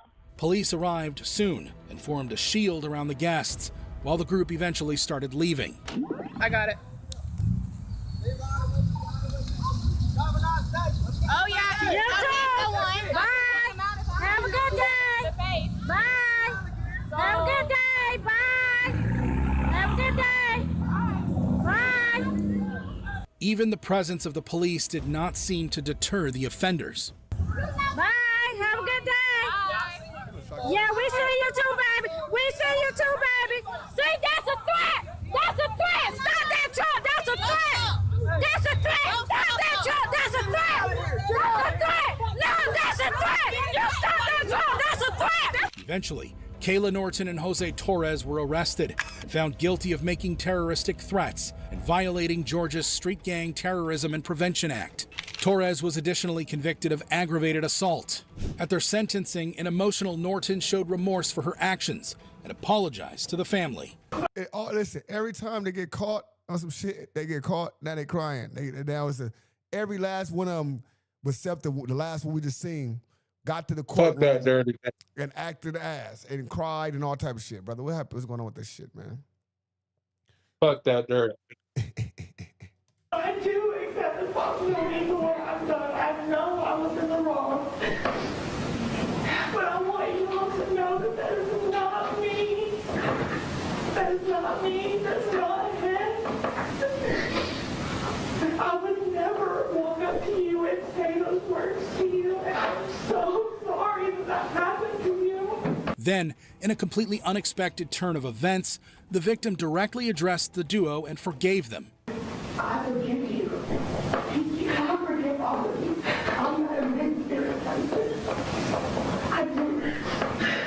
I forgive you. Ultimately, Norton was sentenced to 6 years in prison with 9 years of probation, while Torres received 13 years in prison and 7 years of probation. Additionally, they were both banished from Douglas County. While Kayla Norton and Jose Torres got lengthy prison sentences for their racist actions, how does it compare to hailing Hitler in court? Like in the case of 73-year-old Frazier Glenn Cross, a white supremacist accused of murdering 3 people in Kansas. I thought they were Jews. I wouldn't have shot them over. What the fuck? What the fuck? I thought they were Jews. I would have shot them if they thought it wasn't Jews. This nigga is crazy. Case of 73-year-old Frazier Glenn Cross, a white supremacist accused of murdering 3 people in Kansas. I thought they were Jews. I wouldn't have shot them otherwise. According to reports, on April 13, 2014, Cross fatally shot 69-year-old William Corcoran and his 14-year-old grandson Reet Underwood at the Jewish Community Center in Overland Park. Police say on Sunday, April 13th, Cross went to the Jewish Community Center and opened fire in the parking lot. 69-year-old William Corcoran was there with his grandson Reet. Both were killed. A few blocks away, a former member of the Ku Klux Klan gunned down 53-year-old Terry Lamano outside the Village Shalom Retirement Center. A few blocks away, Terry Lamano was gunned down outside the Village Shalom Retirement Center. Police showed up quickly and took Cross into custody. One of the officers caught the whole thing on his body cam. One of them captured this dash cam video. Take a look. It shows Frazier Glenn Cross being arrested by Overland Park police. You can see he's surrounded by several officers. They said Cross asked for a celebratory whiskey after the shootings. He was even heard screaming Nazi slogans out of the back of the police car. Cross fired his lawyers and represented himself in court. This led to a trial full of disruptions and outbursts. I spent 20 years in the Army, 2 tours in Vietnam. Let me tell you, Mr. Miller, stop. I earned the right of speech. Stop. Freedom of speech. Stop. At his pretrial hearing, Cross exploded at the judge before being thrown out of the courtroom. So you a for the Jews sitting in them judgment. You are Don't take a break. At his trial, the prosecution claimed Cross was a proud and remorseless killer. To decide the fate of a man whom the evidence shows to be a proud and remorseless killer who regrets only that he did not kill more people. He also argued that Cross was a known racist. He ain't about to die in jail. He got the oxygen tank. I'll turn that motherfucker off on his ass. I'll turn that motherfucker off. We got the 160, y'all. Come on, let's go to 175. Listen, I'll turn that motherfucker. We need 15 more people to get to 175. I'll turn the motherfucker all oxygen tank off on his ass. Just turn that motherfucker oxygen tank off on him. As some of his interviews back in 2006 suggested. The only thing I ain't figured out is whether to hate all you Jews or just the Zionists. And when the prosecution questioned him about his motives, Cross lost his cool again. So really this is about you being infamous is why you did it. Nah. Are you kidding? Are you kidding me? He was adamant that his crimes were racially motivated. Do you recall saying that the Jews will remember my name? Oh, yes. Yes, indeed. Cross argued that his intent was not criminal. Oh, yes. Yes, indeed. But patriotic. The state must prove my criminal intent. I submit that I had no criminal intent. I had a patriotic intent to stop the genocide against my people. He believed his victims were Jews. Instead, they turned out to be Christians. I do apologize for those who died. And I thought they were Jews. I wouldn't have shot them otherwise. Throughout his trial, Cross showed a lack of remorse, saying he felt free after the killings. For the first time in 48 years, I felt free. It was such a glorious feeling I can't even describe it adequately. Then shockingly, Cross said that God knew the shootings were right and moral. If there is a God up there, God, you know that what I did and what's in my heart is righteous, is honorable, is moral, and therefore, God, you will reward me. But it was when the judge denied him permission to enter certain website articles as evidence, Cross erupted. I'll just get the hell out of here, go back to myself, and wait for phase 2 if you're not going to give me a fair trial. You won't even answer a simple question. What the hell am I with you? Miller. The judge gave him a warning, but Cross was having none of it. This is your warning, sir. If you're going to proceed in this manner, you will be removed from the court. In what manner? Be specific. What the hell are you talking about? He also had some choice words for the jury before they gave their verdict. I fear you'll take the easy way out, the safe way out. But if you do, your consciences will torment you the rest of your lives. Judge, I'm going to object. You will live with great shame. Your Honor, I've only got a half paragraph left. Can I proceed? You will dread looking your children and grandchildren in their eyes. Judge, objection again. That is a veiled threat. Unsurprisingly, they found Cross guilty of capital murder, but he remained defiant. Read the jury. Hey, listen. You find me guilty, your kids gonna go to sleep forever. Your kids ain't gonna never wake up. Your kids, your grandkids, and all that gonna be just we gonna destroy them too as well. Everybody must go. If you sentence me to anything other than free, then your kids gonna go, your children gonna go, your cousins' kids gonna go, they all gonna go, and nobody gonna grow. I'm just saying, it's a no-go zone. Look, 70. I think he's 73. Hold on. He's 73, I think. Hold on. He's 73, I think. Hold on. Case of 73-year-old Frazier Glenn Cross, a white He's 73. He's 73. He is 73. He's 73, look. Case of 73-year-old Frazier Glenn Cross, a white supremacist accused of... He's 73. As evidence, Cross erupted. I'll just get the hell out of here, go back to myself, and wait for phase 2 if you're not going to give me a fair trial. You won't even answer a simple question. What the hell am I with you? Miller. The judge gave... What the hell matters you? What the hell matters you? We on this KKKs. We talking about all these black and stuff, so we gonna just be on this KKK stuff today. We spinning something different. Gave him a warning, but Cross was having none of it. This is your warning, sir. If you're going to proceed in this manner, you will be removed from the court. In what manner? Be specific. What the hell are you talking about? What matter? Be specific. What the hell is he talking about? What matter? Be specific. No, I think they said 48 too as well. They said 48 as well too. He also had some choice words for the jury before they gave their verdict. I fear you'll take the easy way out, the safe way out. But if you do, your consciences will torment you the rest of your lives. Judge, I'm going to object. You will live with great shame. Your Honor, I've only got a half paragraph left. Your Honor, Your Honor, I only got a half paragraph left. Your Honor, I only got a half paragraph left to more to torment their ass. Let me just do this. I gotta have the half paragraph left. You will dread looking your children and grandchildren in their eyes. Judge, objection again. That is a veiled threat. Unsurprisingly, they found Cross guilty of capital murder, but he remained defiant. We, the jury, find the defendant guilty of capital murder as charged in count 1. I think that lady just saying. Ultimately, Cross was sentenced to death by lethal injection. Carry out the sentence of death by lethal injection as Sent to the death. provided by Kansas law. However, one day my spirit will rise from my grave and you all know that I was right. How Hitler. He later died in 2021 while on death row at the age of 80. While Fraser Cross's anti-Semitic rants were truly shocking, how does it compare to running over a black teenager in a hate-filled crime? Like in the case of Russell Courtier, who's on trial for a hit-and-run incident in Oregon. As per reports, Courtier got in a fight with 19-year-old Larnell Bruce outside a 7-Eleven in Portland.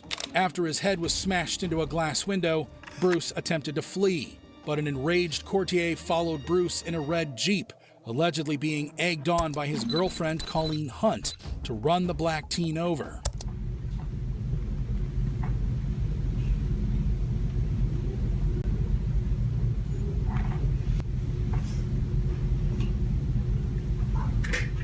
CCTV footage caught Courtier missing Bruce by a whisker in his first attempt.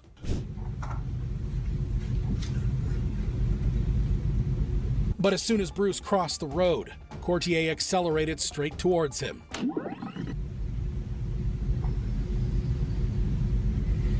And hit him as he tried to escape towards the sidewalk.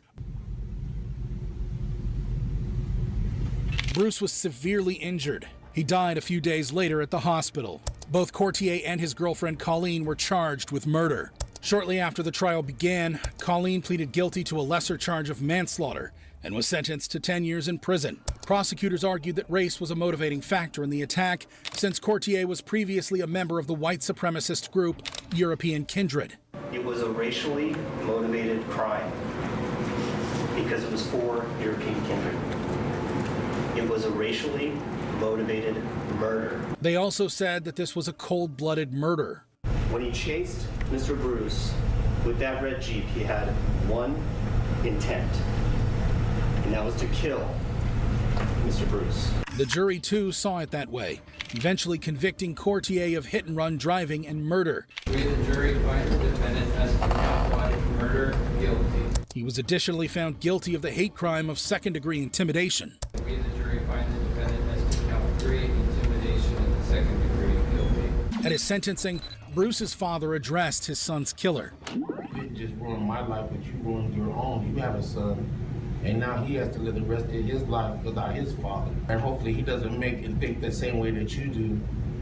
This world it doesn't belong to any of us. We're just here visiting, and everyone has a right to be here. Ultimately, Courtier was sentenced to life in prison, with a minimum of 28 years served before being eligible for parole. While Russell Courtier will spend a significant part of his life in prison for his rage-fueled racial attack, how does it compare to threatening a kid with racial slurs? Like the case of Michael Amatullo, who's facing hate crime charges in Oregon. As per reports, 60-year-old Amatullo allegedly hurled racial slurs at a 7-year-old African-American child in their apartment complex in Portland. When the child's 14-year-old brother came to his defense, Amatullo racially abused him too. The boy's 14-year-old brother came out to defend him, at which point Amatullo allegedly threatened to beat them. Then he went inside his kitchen and brought a butcher knife, allegedly threatening the kids with it. He then went back inside and returned with a butcher knife, according to reports. Police say Amatullo pointed the knife at the boys from about 6 or 7 feet away. This prompted them to run and hide under a nearby stairwell, where the teen called the authorities.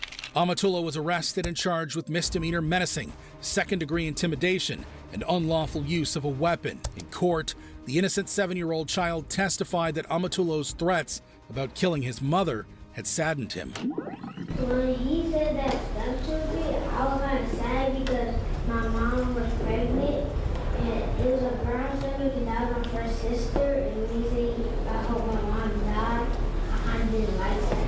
Then it was Judge Christopher Ramra's turn to school Amatullo. When he spoke today, he didn't say anything about the N-word. He just talked about sort of how things made him feel sad because he's a child. He doesn't process things in the same way that we do. that sort of leads to the credibility of what he had to say. And the normal reaction, if a 7-year-old is looking at an adult, is to smile at them, is to maybe talk to them. It's not to say, what the F are you looking at? And then to call them the N-word. When you're talking about someone, it never came out of trial, but I'm assuming he was in first grade, maybe kindergarten. He said the incident could leave a lasting impression on the two children. I have to imagine that most African Americans can remember the first time that somebody used the N-word in anger against them. They may not, depending on their age, might not have fully understood its significance at that point in time, but as they grow older and have more experiences, I have to think that's something that resonates. Ultimately, Amatullo was found guilty of all charges and sentenced to 3 years in prison. Portland man was sentenced to 3 years for a bias crime against 2 black brothers. He will spend 2 years in prison and 1 in jail. While Michael Amatullo paid a heavy price for his racist demeanor, what happens when you kill someone for going against your beliefs? Like in the case of Devin Arthurs, who's facing murder charges in Florida. 18-year-old Arthurs, along with his 4 roommates, were part of a neo-Nazi group called the Atomwaffen Division. However, things changed drastically when Arthurs converted to Islam, a stark departure from his neo-Nazi roots. His newfound faith created tension within the group, who often teased him for his new beliefs. When things reached a boiling point on May 19, 2017, Arthurs fatally shot 2 of his roommates, 22-year-old Jeremy Himmelman and 18-year-old Andrew Honestchuk, at their apartment in Tampa. He claims he shot 2 of his roommates because they ridiculed him for converting to Islam. When police arrived at the scene, they discovered a chilling cache of evidence. They found explosive materials, weapons, and other bomb-making substances. Arthurs was arrested and interrogated, where he told police about the sinister plans of his roommates.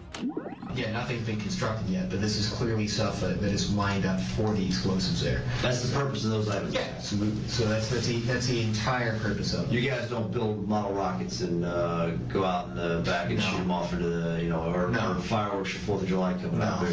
Nothing like that. None of that. It's all literally there specifically to kill people. Arthur said he acted out of a belief that his roommates' planned bombings would lead to the Fourth Reich. What was their purpose for doing that? Because they want to build the Fourth Reich. They're delusional. Okay. He also spoke about his mental health issues.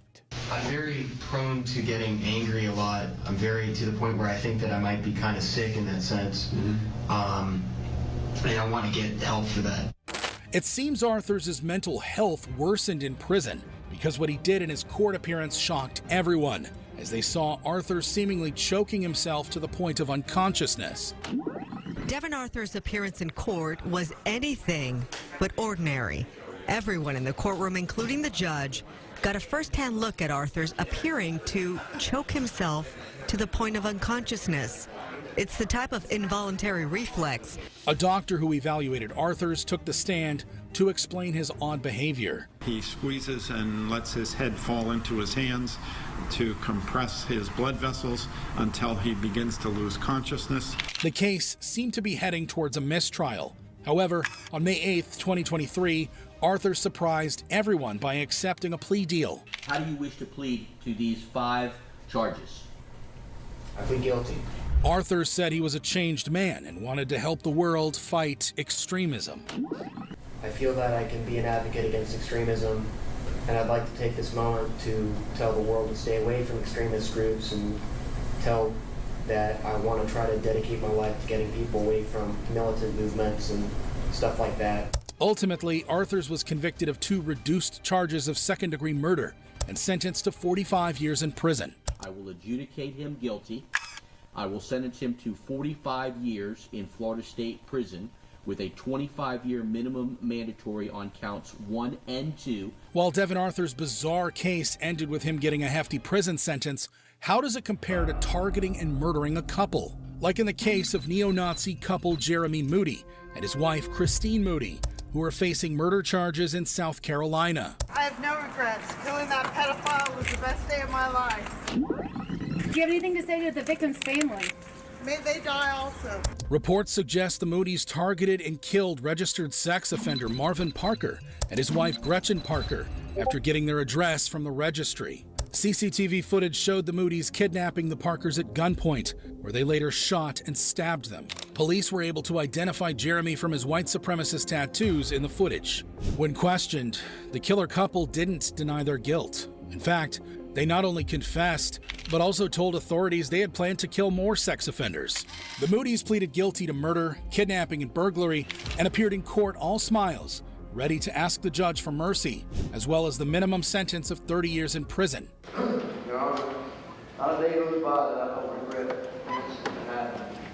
And I know that what I've done is a sin, and I believe that God has forgiven me of it. Please have mercy on Christine and I so we can still have a chance to grow old together as husband and wife. Then it was Christine's chance to plead for forgiveness. The Bible clearly states thou shalt not kill. I'm sorry I broke that commandment, but I truly believe God has forgiven Jeremy and I hope you will too. Your Honor, please see it fit that Jeremy and I are sentenced to the same sentence of 30 years. Never kissing my husband or feeling his touch again is my very worst nightmare. Please give us a light at the end of the tunnel. Thank you. While the Moody's initially were remorseful for their actions, they showed their true colors once the judge handed down the sentence. Brutally killed these two people. They had nothing, no way to defend themselves or anything else. And I tell you that I believe that if these two were to get out of jail, I would be concerned that they would do exactly the same thing again. I don't have any question. I think it's a case that justice demands a life sentence in this case. This is how they responded.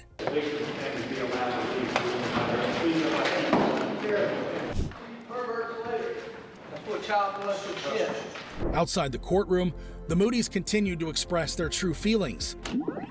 Child molesters do not deserve to live. They got exactly what they deserve.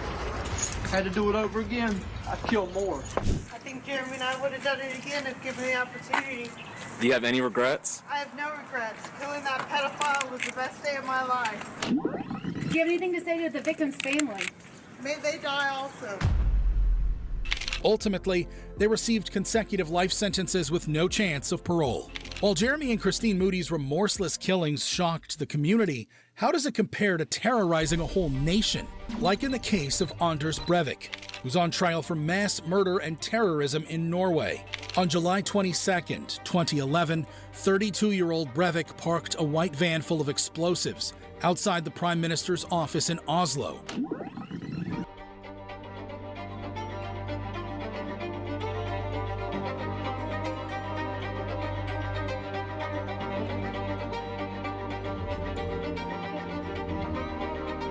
He was then seen walking away from the area, dressed in a police uniform.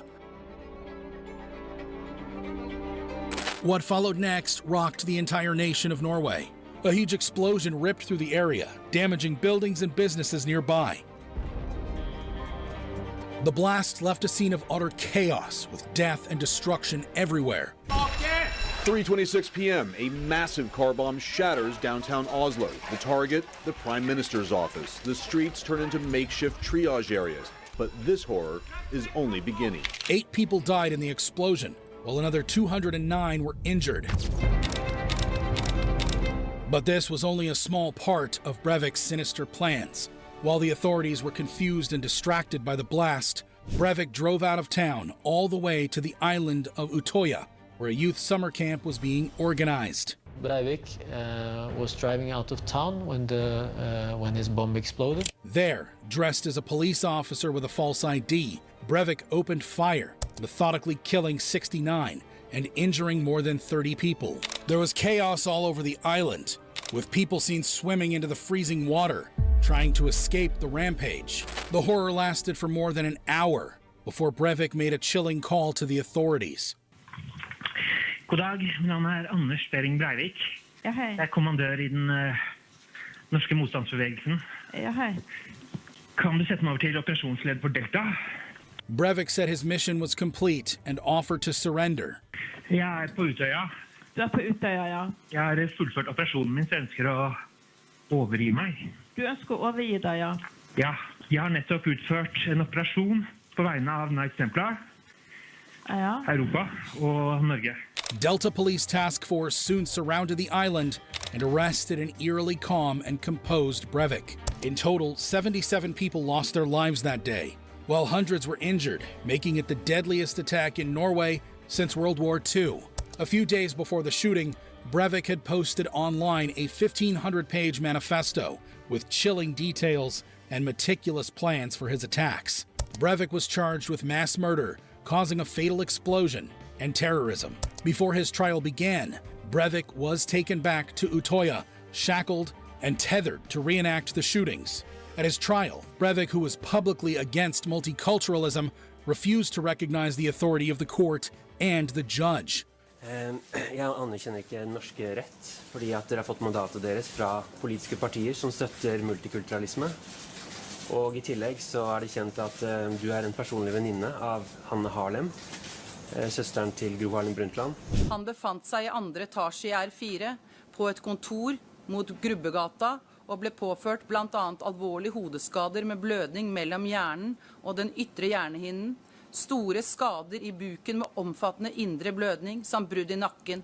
Breivik pleaded not guilty and bizarrely claimed that his actions were taken in self-defense.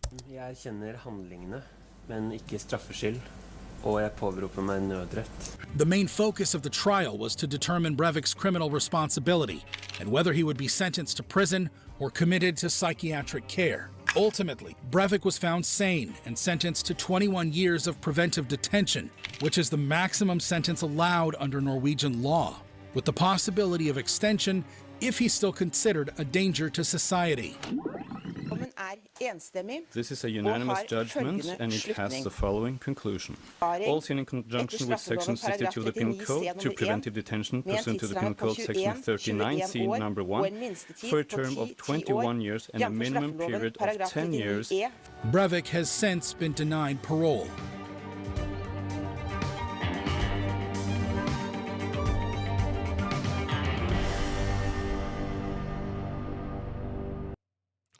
All right, y'all. We'll catch another one. We'll catch another one. Probably some other time, tomorrow or something. What time is it? 12 o'clock. What are we looking at? We got Discord. What's up with everybody? Discord, what's the deal? Shit, we still. All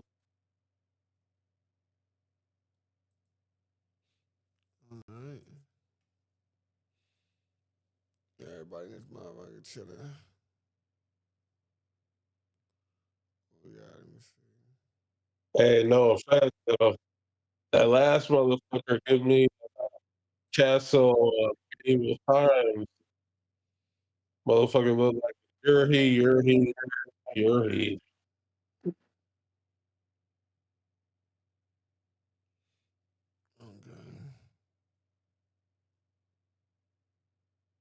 Exactly. This is 2. What's 12 o'clock here? I'm trying to see. Yeah, we're gonna shut it down. We're gonna do this tomorrow. You know what I'm saying? Salute to everybody in the room. You feel what I'm saying? Appreciate everybody coming through. We're gonna shut him down. He shut it down. He shut it down. Exactly. It's 3 o'clock over there. Yeah, man. I gotta make sure my baby sleeps. She be trying to stay up. She know I be, you know what I'm saying? She know her dad up here. You know what I'm saying? It's 12 o'clock. But yeah, salute to everybody in the room. We'll see y'all tomorrow. We might do this Sunday. I might do it on my main page tomorrow. Give it one live on the main page. You know what I'm saying? She said I should at least get a one live a week on the main page. So I think a Sunday live would be great. You know what I'm saying? On the main page to keep the flow going on the main page. Salute to everybody, you know what I'm saying? Salute to everybody in the room. But tomorrow, yeah, I will be doing the main page on ODM Slim Show. Make sure y'all go over there, watch the videos over there. ODM Slim Show, all the videos that's over there, man. I've been putting out hot heat. Make sure y'all run them videos up for your boy. You know what I'm saying? The more y'all run the videos up, the less I got to go over there. And I can stay my lives over here. When I do my lives over here, it's good. You know what I'm saying? Get them likes up. You know what I'm saying? Salute to everybody in the room. Yeah. We've been doing our thing, man. I just woke up, it's 9 a.m. Good morning. Yeah, it's nighttime over here. Yeah, man. We're going to do our thing. We might do the cop killers tomorrow. You know what I'm saying? React to some stuff. We do no, tomorrow. We're gonna do the tomorrow we're gonna do the just the weekly everything we've been going through. We're gonna go do breakdowns every video. You know what I'm saying? We're gonna do it up. We could do it right here too. Shit, I don't know. We probably can do it right here. Go through all the videos. You know what I'm saying? Weekly recap. ODM Slim Show recap. You know what I'm saying? All the stuff y'all didn't catch the week. Make sure I run it up. Well, make sure I run it up. We're gonna run it up. See y'all tomorrow, man. You know what I'm saying? Salute to everybody in the room. We're gonna get it.